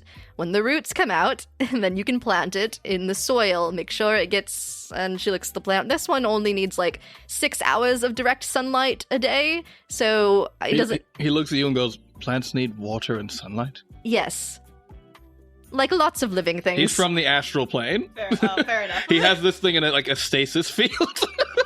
Lots like of... the Beauty and the Beast rose. And he's just like, Okay. I don't know what this is or how to do with it. And it should grow. However, if you want to keep this specific flower that was gifted to you alive, just keep using whatever magic you're using, and that should work to keep it from wilting. I thank you for your help. Mm-hmm. Anything else? Here is 50 gold. This was not non-transactional. You have been repaid. Go about your business. Okay. You've been repaid. He's like, I owe you nothing. Here's 50 gold. Over and out. And she leaves with a very perplexed look on her face. Like the other two, if they bump into her, have never seen her quite so perplexed in her life. Yeah, right, Leah? Yes. What's all that about? I don't feel like I'm obligated that I can say for risk of my life. Fair enough. I'll say, Not to stick on Leah for too long, but Leah, as you kind of like leave the situation and like you having been like contacted by Albus, like you kind of like while you guys are walking and talking, you drift into sort of like a memory from when you were younger. You've gotten like pretty like entrenched like your assassin work at this point, but you're still like the youngest person you know who is doing assassin-y type stuff, and you're essentially in like a apprenticeship with Albus as he's still like teaching you. During this time, you like learn about like code names and such that like people go by, and most people that you meet, if they do give a name, that you've never really like learned their name. Albus is the only person that you really know their name, but you know his code name of Oleander. And one day he brings you along for not a mission, but or what he says is like a very special ritual. As he like he talks to you, he goes like, "All right, so Sprout, I know you've met a few colleagues of mine here and there, but what will be happening today is that we're all kind of doing a group meeting. To be an assassin is a tricky thing, in that you must truly and sincerely never trust anyone, and yet you must also, to a degree, trust your network of assassins. It's a balancing act. How does that work? Well, I would like to show you a very good example. Now, did you bring the items I asked for? Oh, yep. Here you go. Good. All right. Some fresh carrots from your garden. Fantastic. Now, come along with me. And you walk inside to like a very like unassuming, like let's keep it simple. It's like it's a flower shop, and you guys go into like the back room. And then like in the back room, there's like a little like secret like lever to open a secret back room, and you guys go in there. And as you enter the room, there's like an air genasi lady, like a dwarvish guy. There's this bugbear woman who like looks like very like, for lack of a better term, like very like dashing. Like she's got like the fucking like the scarf and like the hair like swooped back. And like you've like the only person here that like you have met before is like the air genasi lady. Like you've met her like once or twice on like missions with Albus, where he felt you guys needed like an additional consultant. And there's like a big like boiling like rolling like pot in the middle for all of them. And the air genasi lady, who like again has met you a couple times, and you recognize her as Sundu, because again you've only ever known her by her code name. She looks to you and she goes like, "Oh my, it's the little Sprout. Oleander, you didn't tell me you were bringing her for this." And she like looks to you kind of like expectantly, like it looks like she's expecting you to like speak up for yourself. Am I not supposed to be here? Well, you're not allowed. It's just uncommon to bring one so young to this. I'm young, but capable. I can do lots of things. The dwarvish man like comes up to you, extends a hand, and goes, "Barley. Good to meet you." She kind of a little more cautiously reaches out her hands, and she's still trying to fake it, but you could tell that she's definitely faking it. As you like shake hands with him, like you feel like woozy, and like your proprioception is kind of like off. Well, I'll let you decide this. Have you been drunk before? Have I been drunk before?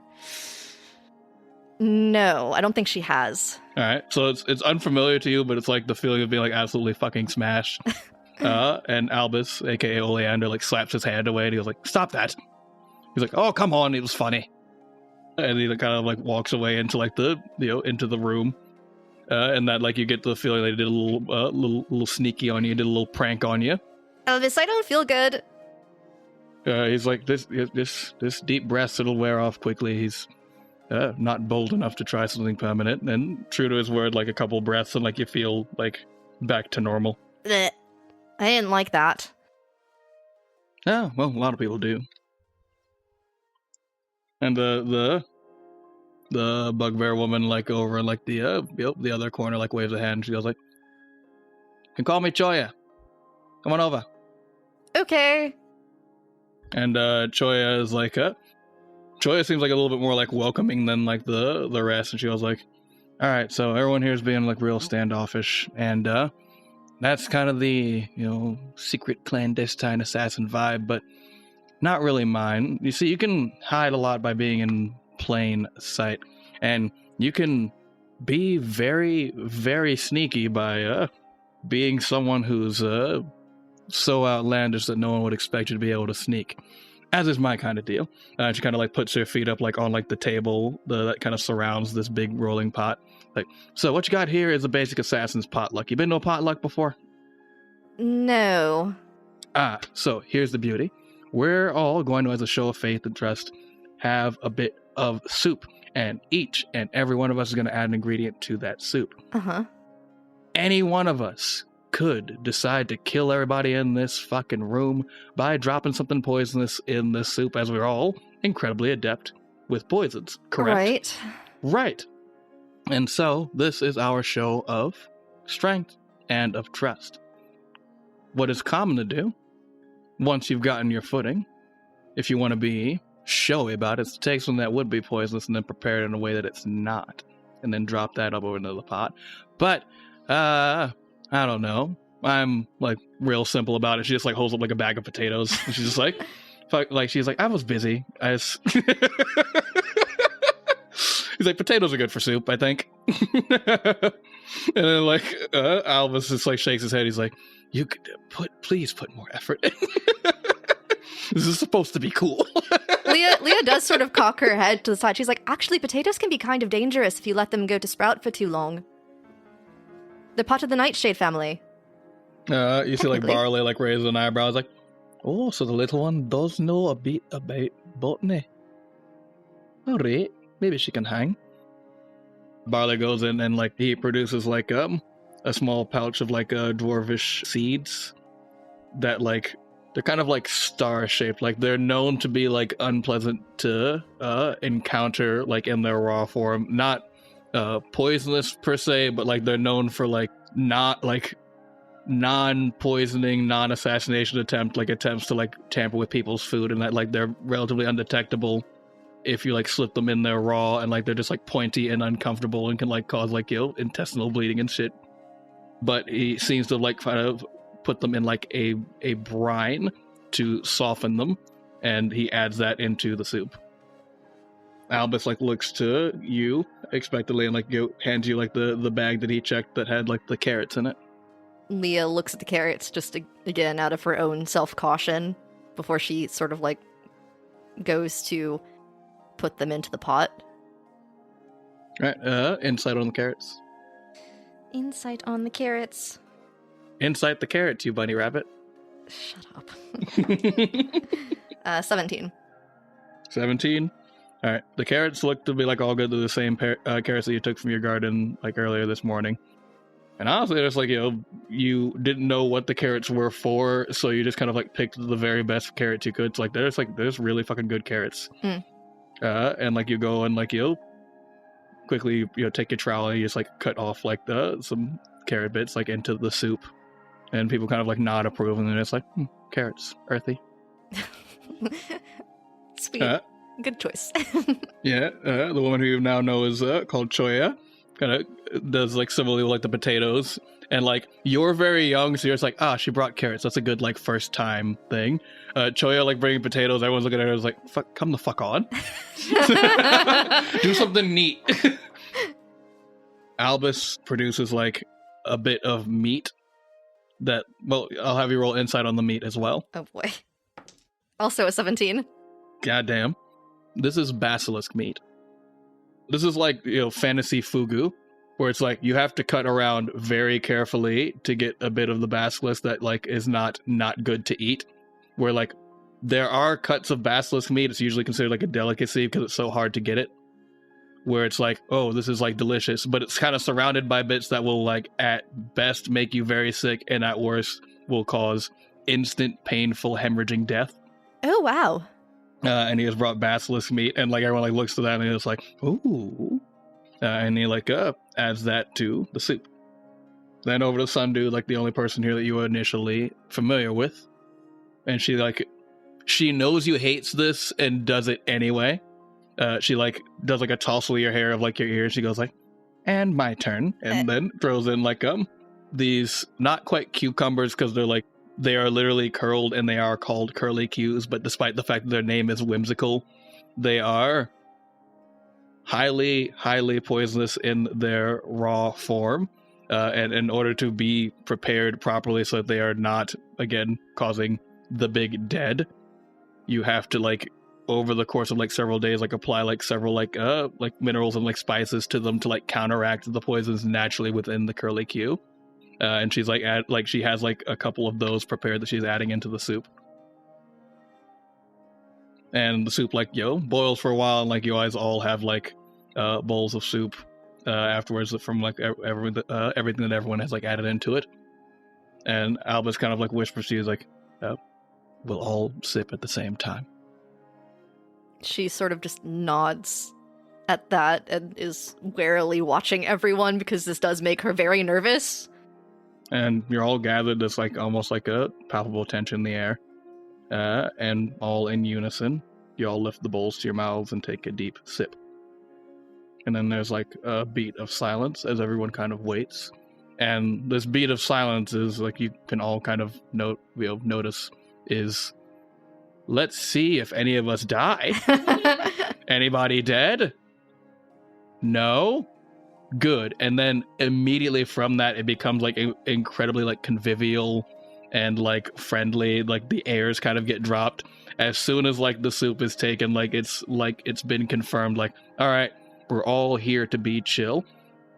And it's just very nice. You see a lot of people start to also call you Sprout, and you don't like that, but it catches on way too quick. We can do something else. Sprout no, doesn't Sprout, no. Sprout. Okay. Yeah, I like calling her Sprout. See how her nose wrinkles in anger? Yeah, I do really hate this. Oh, but you're so little and cute.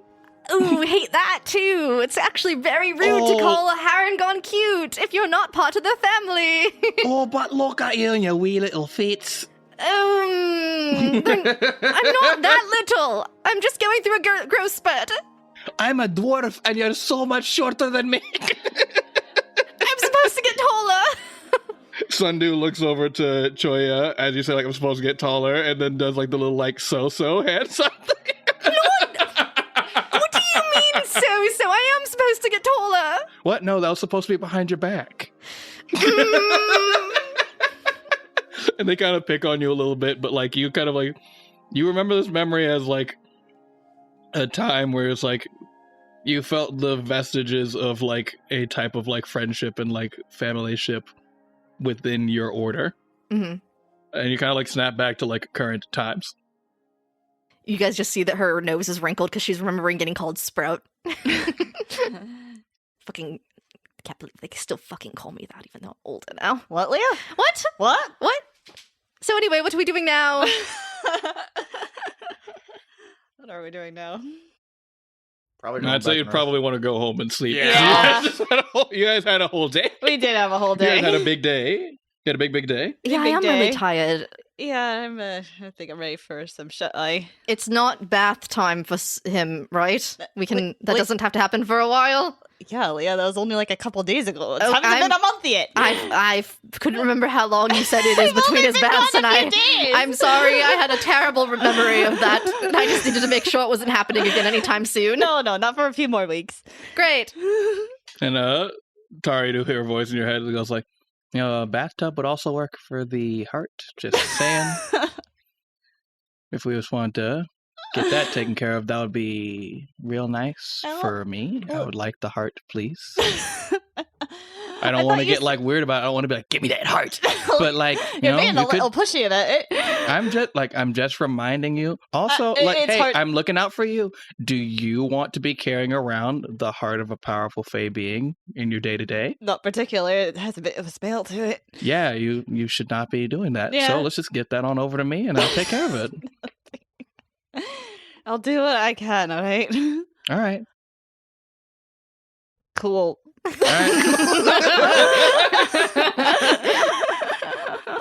right. And so you guys all kind of return to your homes. And let's see. Who do I want to do first? Yeah. Jordan and Chelsea, roll a post. 8. Also 8. Do it again. But different. 13. Also 8. It's Chelsea Sanders. Yeah. Imagine if we rolled the same thing. That would've been really I would funny. have just left. I would have gotten up and gone home. You are home. You It's your are house. home. It's your place. More home. Yeah, you're also home. I would Only have we can say that. gone more home. Tara, you get home, like, Tart kind of like curls up in his little, like, tart bed. You take a shower and wash the war paint off of your body. And, like, you kind of, like, feel like, stronger this time. You kind of, like, surmise, like, because, like, you're immersed in water, like, let's go ahead and get that heart taken care of while you're, here in the restroom. And, you know, like, your pack is, like, over on the sink, so you could, like, just kind of toss it into the water. All right, well, might as well get this over with. I don't think I'm going to the sea anytime soon. So she goes to her pack, takes out the heart, and just kind of stares at it for a minute. What? Before I do this, why do you want this? I mean, why do you want it? I don't want this. I'd All right, rather cool, I didn't put it in have the to. water. Tell me why first. Don't we have, like, established trust by now? No, you've literally told me nothing about yourself and who you are and why you're helping me. But I've been so helpful. You have been helpful, and I appreciate it, but it's a little weird to just have some disembodied voice telling me what to do and having a powerful fate heart. You don't remember me, do you? We've met before? The woods outside of your family home? That is you? That was me. It's so long ago. It only just popped into my head a while ago. I thought it was just an intrusive thought coming back.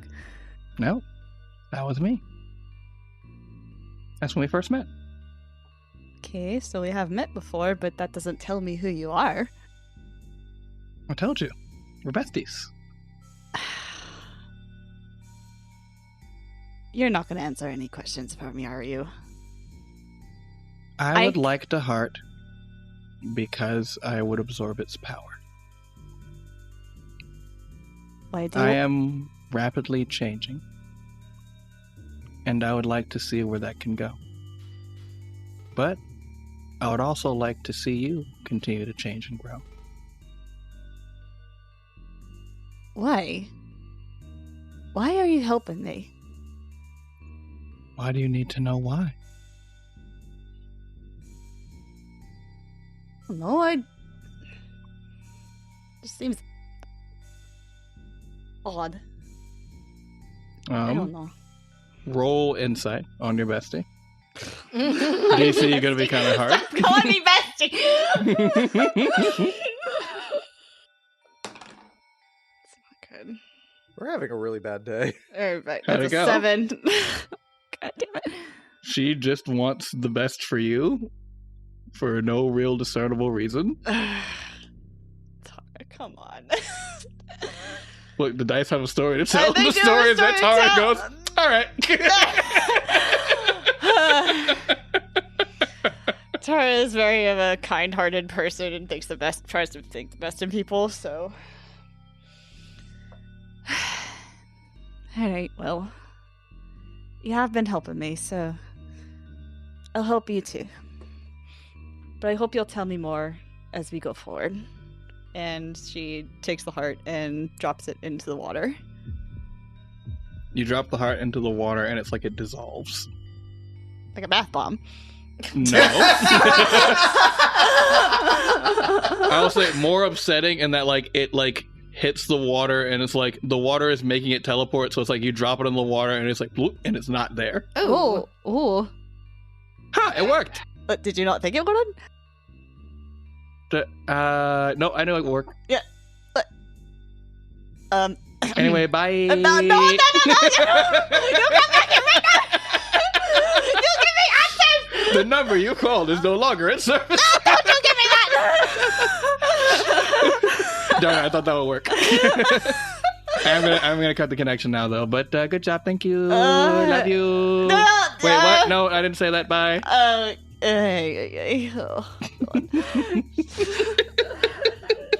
I'm going to bed, or at least try to. So as you drift off to sleep, you have a dream, Another dream. a nightmare, Oh no. and this feels different. You've had like nightmares before. This feels real. You feel a sharp pain in your leg because it's pinned underneath wreckage. But that's also not the least of your worries. You feel like a burning in your lungs as you can't breathe because you're completely submerged underwater. Oh. You look up and you can see the light kind of refracted through ocean, ? And you reach your hand up and it's not your hand. It's a tiny little hand that, as you sink deeper into the ocean, becomes more pallid and blue. And at the surface of the water, floating on top of other bits of wreckage, you see a figure that you can't quite discern. And you feel like you're looking to them, like you knew them. And then you see another figure, a non-humanoid one, fly down to pick them up. And they fly away. And they leave you. Did they even look for you? And then you wake up. It's just, Tara almost like, it's not like she can almost feel that feeling in her lungs because of just like how real the dream was, and she's like just in a sweat. And like Tart comes over to her and like perks his head like, "Are you okay?" Like, and she just hugs Tart and squeezes him. As you wake up, you kind of hear like a voice in your head again, like you hear your bestie. She goes like, "Hey, just checking in real quick. Did you have a bad dream?" Yes, I had a bad dream. All right, cool. What about? I was like underwater and like it felt like I was drowning, and there was like people there, but they didn't come, and like she's just like squeezing Tart more. As soon as you say like there are people there and they didn't come, she goes, "Oh, okay, all right, cool, very cool, awesome and cool." Why is that awesome? Go. I'm just gonna check. No, I'm just gonna check in on something real fast. That was a normal dream no, that you had. That very much wasn't.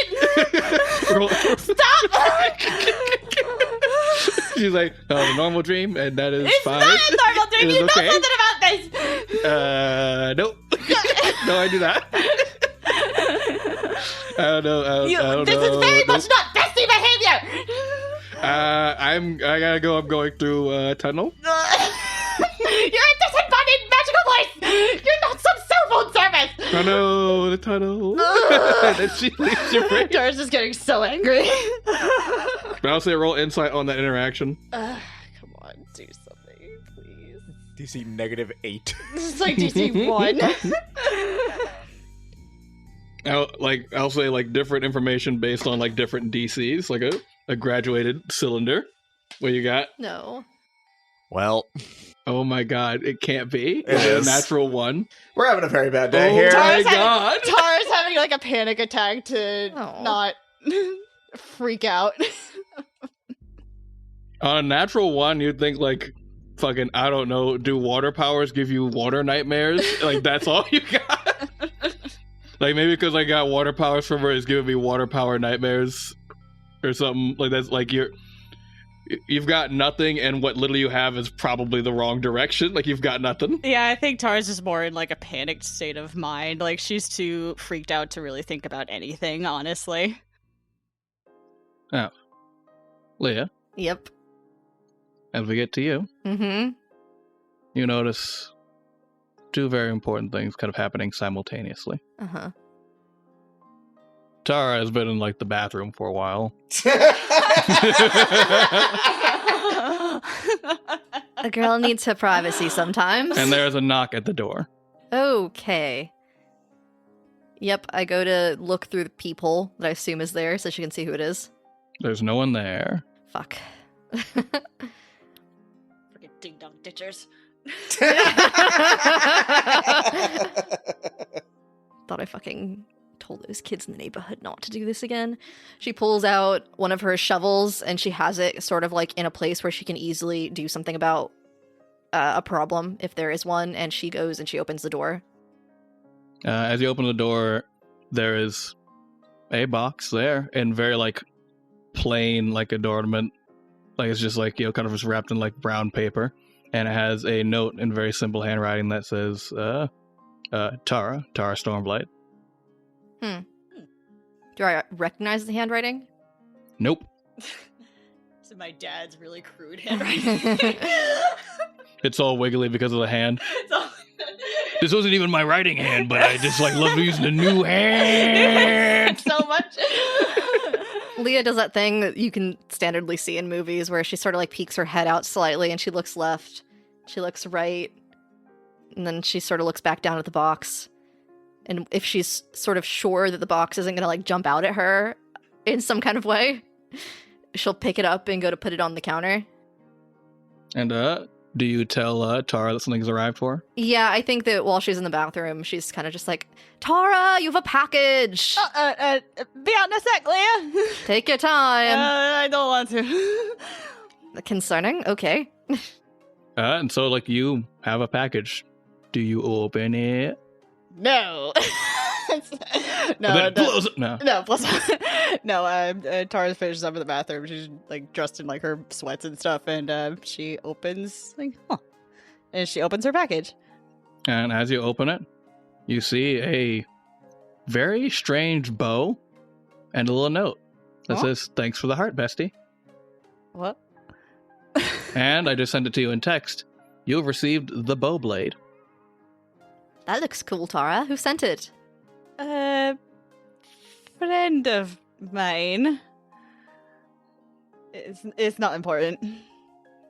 You said friend kind of weird, and up until now, every time you've said friend, you have not said it like that. Is it you someone... You have your privacy, I have mine. Leo walks off after she's... Fair enough. Well, we are going to move scenes to post. Post, you arrive back at your apartment. And first thing you notice is that neither Barnaby nor Felicia are there. It's probably for the best. Post is not in the mood to deal with Felicia right now. And as you like emerge into the apartment, like kind of stepping out like from your room, which it does bother you that they were in your room, is your father. Oh, hello. I wasn't expecting to see you today. Hello, Post. We have some very important news and important things to talk to you about. And you're kind of like he said we, and as they kind of like you look behind you, like kind of coming from behind you, is also your mother. About who I expected. And also your grandfather. Not who I was expecting. Okay. And his assistant, but like that's almost a little bit later here nor there. He kind of always travels with his assistant. Yeah. And your father like looks kind of like around. He looks slightly nervous. And your grandfather looks stern, but that's his resting default state. Yeah. He hasn't smiled since the war. You're not even sure if he smiled at the war. Not just what I've been told. So your father looks to you and goes like, well, we've got a few things to discuss and some things to give you. And your grandfather like kind of like butts and he's like, we most certainly do. And your father kind of like puts a hand up and says like, you agreed we would get to give our gift and news first, and then we would discuss other things. He goes, all right. Okay, so this Very is well. a multi-tiered thing. Good to know, good to know. Just temper expectations there. He hands you a small box.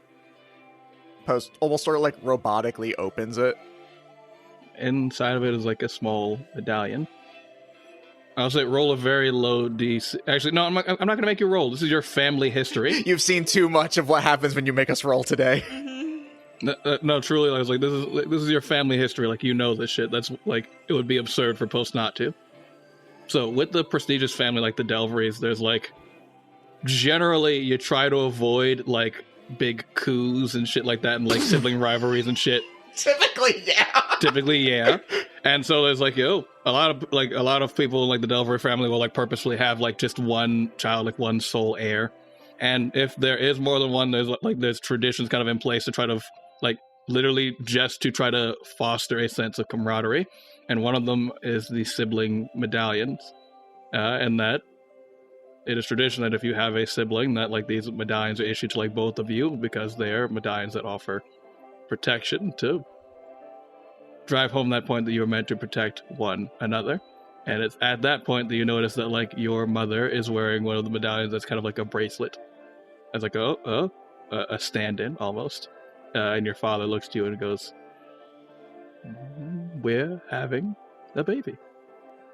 Oh, that's wonderful. I'm sorry. I realize I'm happier than I sound. Believe me, it's a lot has happened recently, and I'm processing some things. I am beyond elated. Trust me. And I'm sending you the stats of the item. I thought you were going to say of my brother. Of the baby.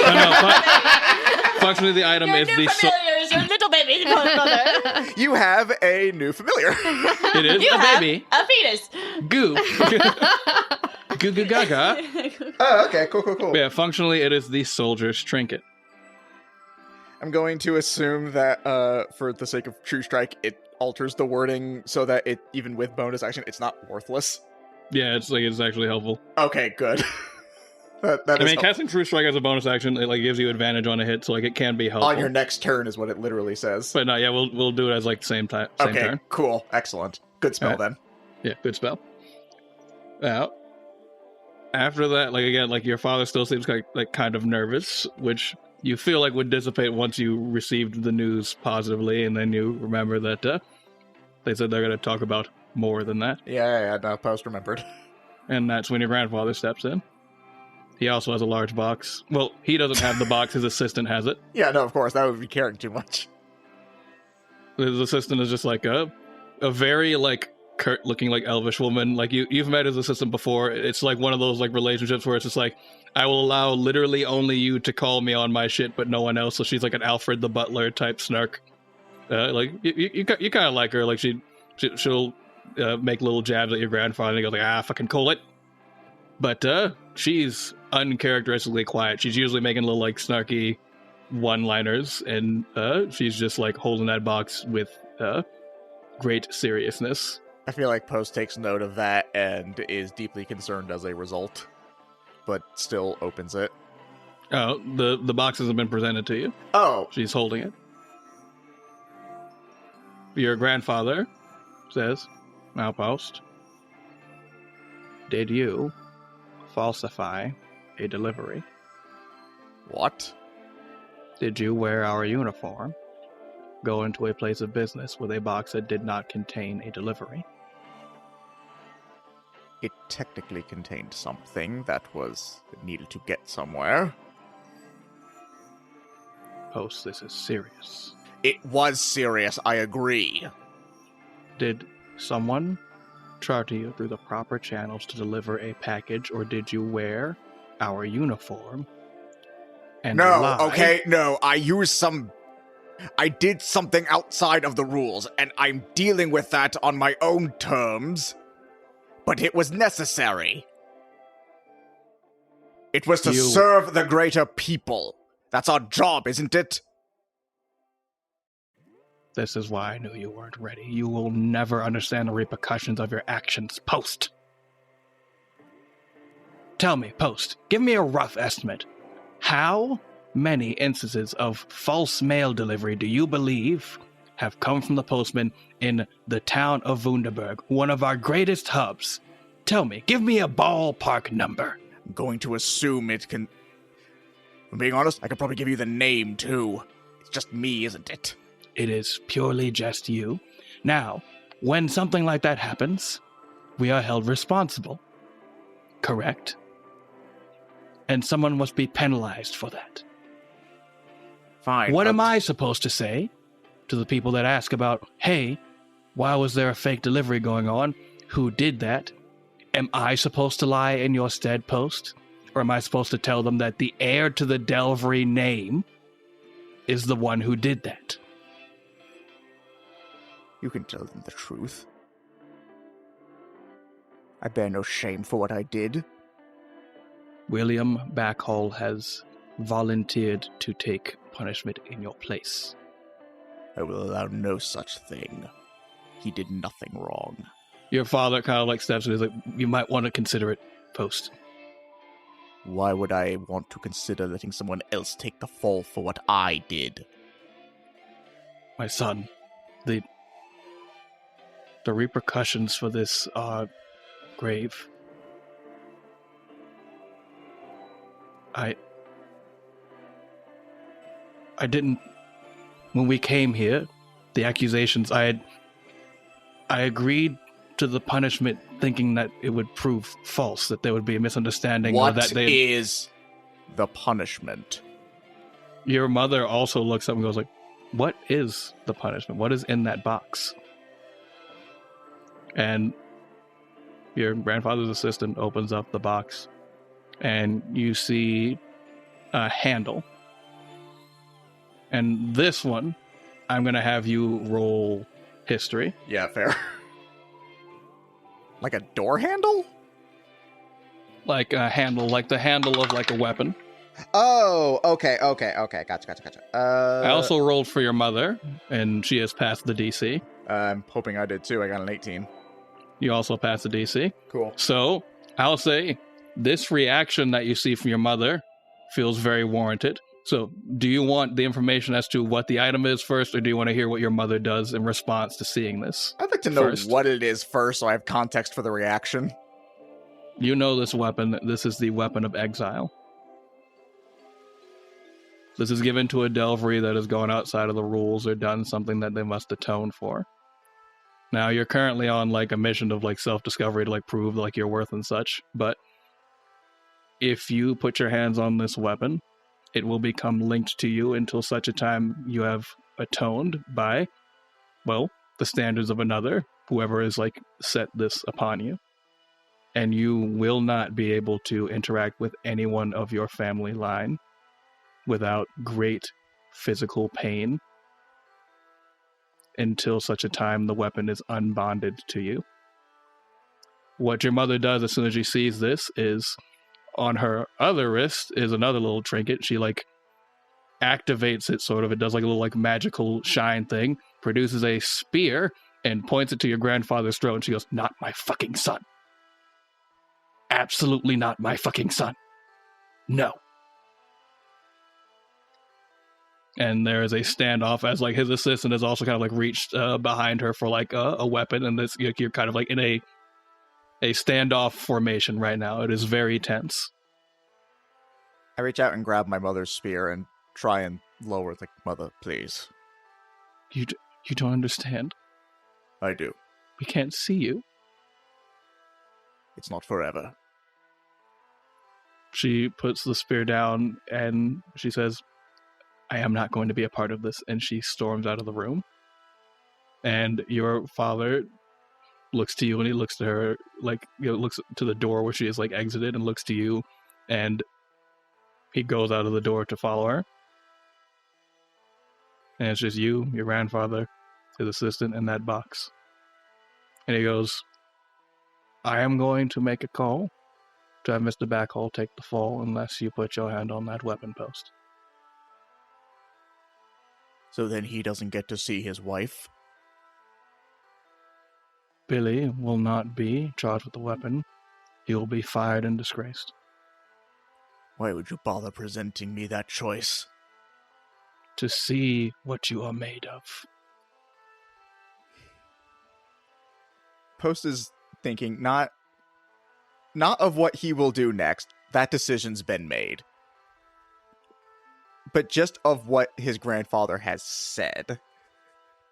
The idea that this is like a test, like, using the rules of his family to test Post in this way, something about it rubs him the wrong way. Like, it's almost like weaponizing his family creed.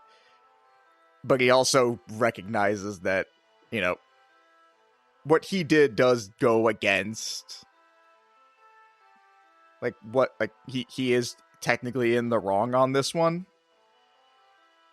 And so he just, after a moment, says, "If you truly believed in me so little,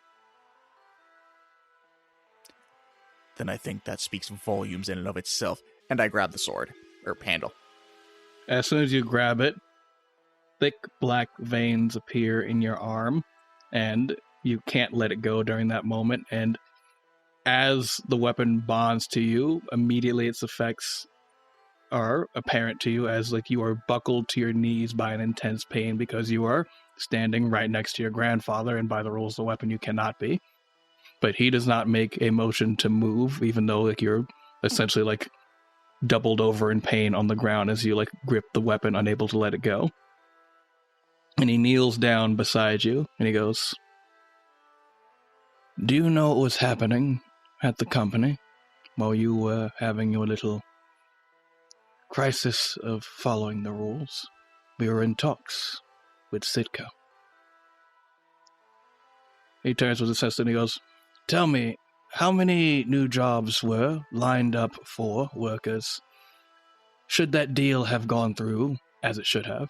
And his assistant kind of looks down, like even she is not like, you know, not comfortable with this, but like this is her job, and she says like there would have been roughly 75 jobs, and there would have been roughly 75 jobs created, sir. Yes, and we had already had them hired out, trained, and ready to go. They merely needed to be deployed and paid and feeding their families. Isn't that right? And she nods, yes. And what happened instead? We received the call in the middle of the meeting that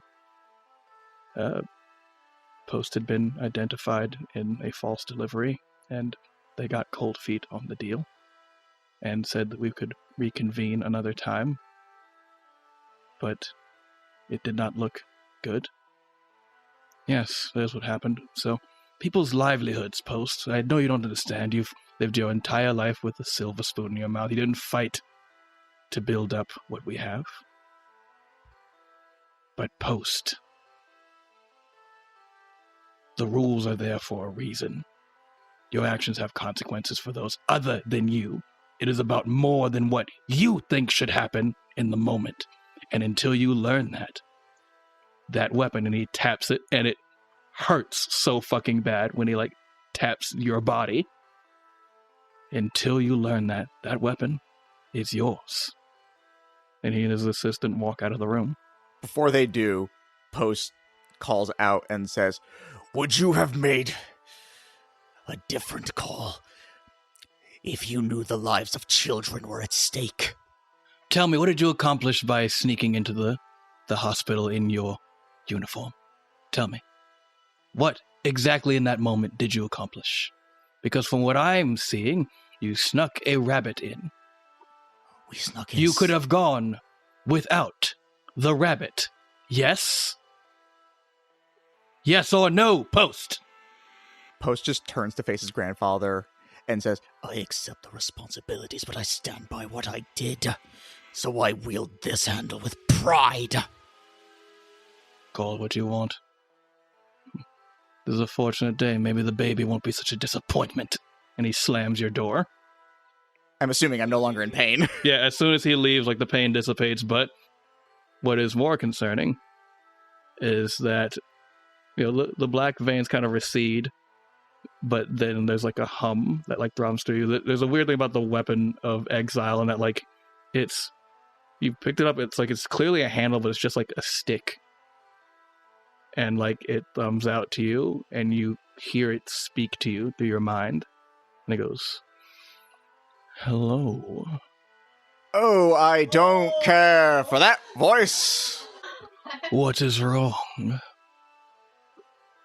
Are you my new wielder?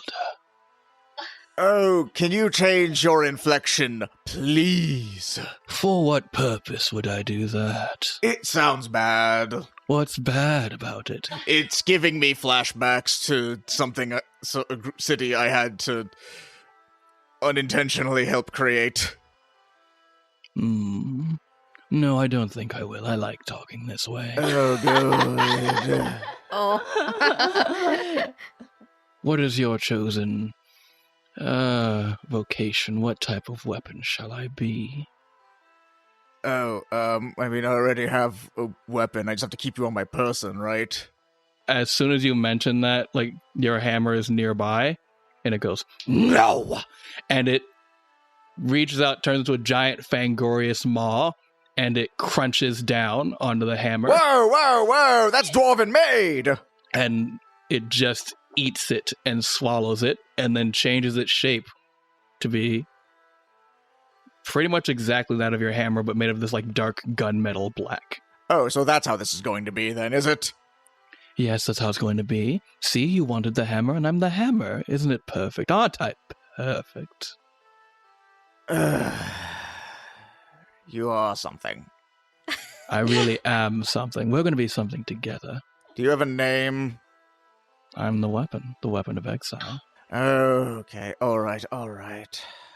Let me clarify. I am conscious, but I am the weapon. My consciousness is that of the weapon. Yeah, no, I caught that. And my goal is your goal. To release you from your exile, but also to punish you. Okay. Now, I don't know or care what you did, because that's not how I exist. I will assist as any weapon does, but I'm allowed to add my special commentary throughout your day-to-day activities. Isn't that fun? Aren't we going to have fun together? Please tell me I at least get to sleep without you bothering me. Maybe. Welcome to the club. At least you get a benefit. I do. Mine's just annoying. Yeah, at least you know exactly what's going on with yours. And yet. And so, post, we leave your scene. Quick question for, is it only people tied to me by blood? Like, can I still talk to the mailmen? So, you can still talk to the mailmen, but the stipulation is that, like, people of your family line. So if they are a part of your family, like if they're blood or marriage or anything like that, like if they are if they would show up like a family reunion. Yeah, if they are a Delvery, it's pretty much specifically that. Like if they are a Delvery, no. Okay, yeah. Not for you. Got it. So, post, we leave your scene. And then we go to Leah. Ready for your voice?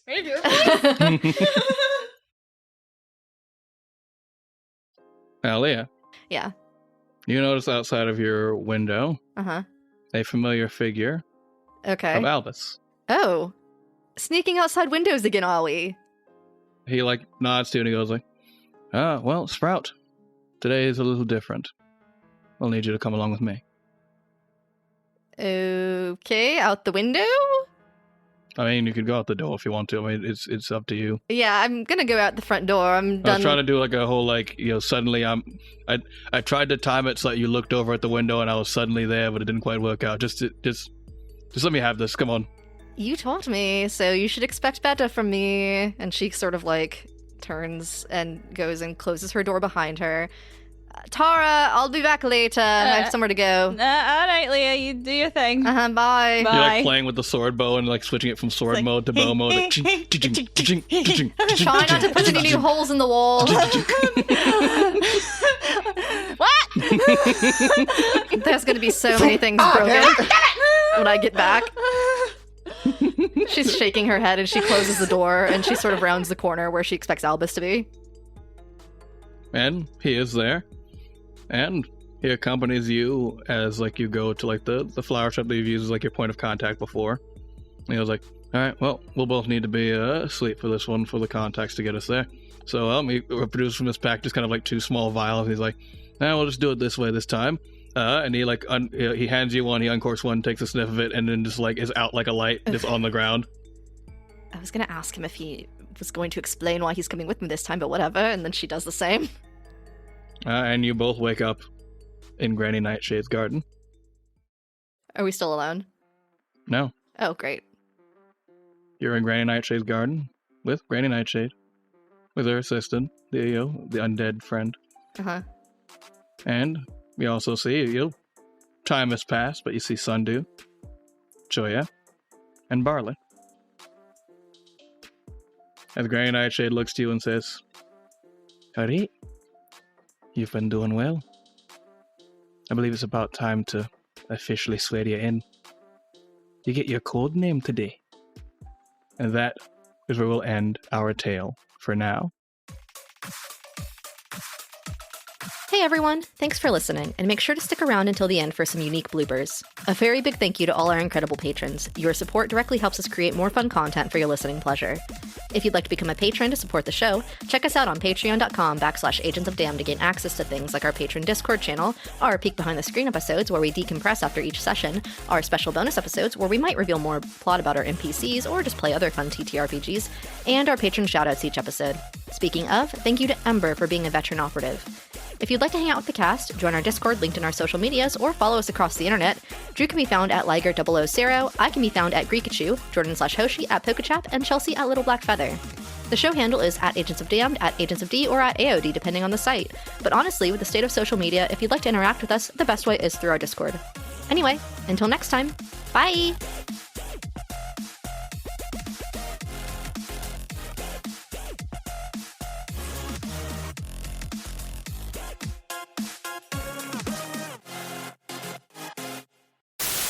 Adjacent unoccupied square. Okay, gotcha.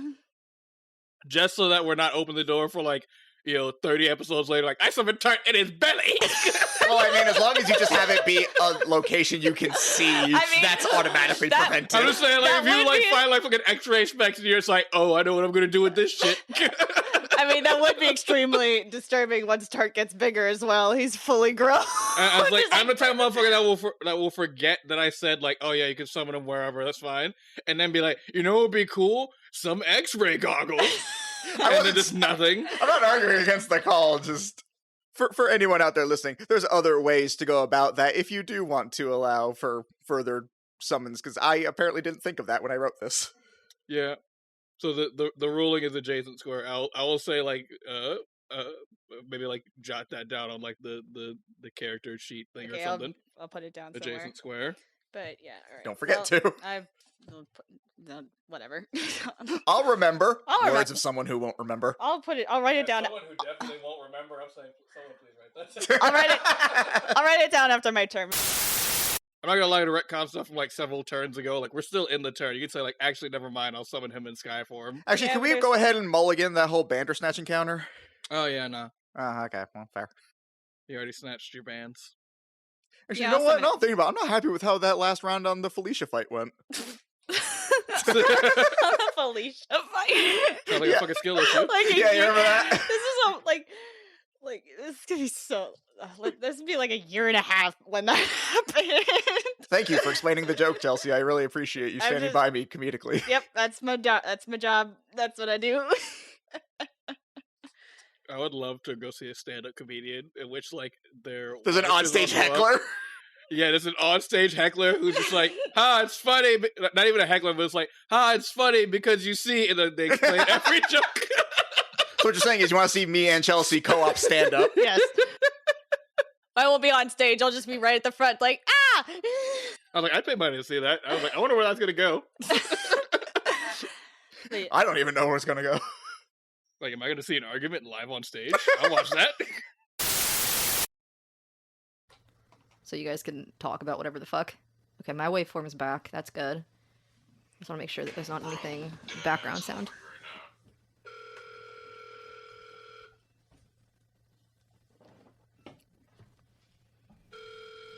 You guys have really never heard this? No. Let me get a boneless pizza with a 2-liter of Coke. Fuck kind of pizza? And 2 liter of soup, bro. We got 1 liter though. Fuck you mean, B? Alright, look, let me get that pizza boneless. Pizza don't got bone on it. The fuck did I just say then? You said, let me get it boneless. Like pizza got a damn bone in it. Y'all got bones in this shit then? Nah. So what's the problem? Name one pizza that got bone on it. Just don't put them shits in my pizza, bro. How many times I gotta say it? Bro, just explain to me how the fuck pizza can be boneless. If it don't got bone in it, it's boneless. So what school you go to? Dog, I don't understand the problem. Just make my shit boneless. What the fuck? Did we just listen to? Boneless pizza. I've never heard such a like deadlocked argument where both people are right. Boneless pizza. I- He's like, but yeah. no pizza has bone. I was like, that's what I said. I mean, Don't put bones in my pizza. Is there a pizza with bones in it? Is the real question. Only in the Dark Knight family. So do you just want like plain? You want just plain cheese then? Or anything? No, we- Toppings are referred Boneless to as pizza. bones. Bones. You know, because they're on top. The pizza bones. I mean, that's how it is for a bug. I mean, Yeah. if, What are you gonna do about that? Think about that. How now, brown cow? I mean, you're not wrong, but also, I don't think that's the general consensus on when we say boneless.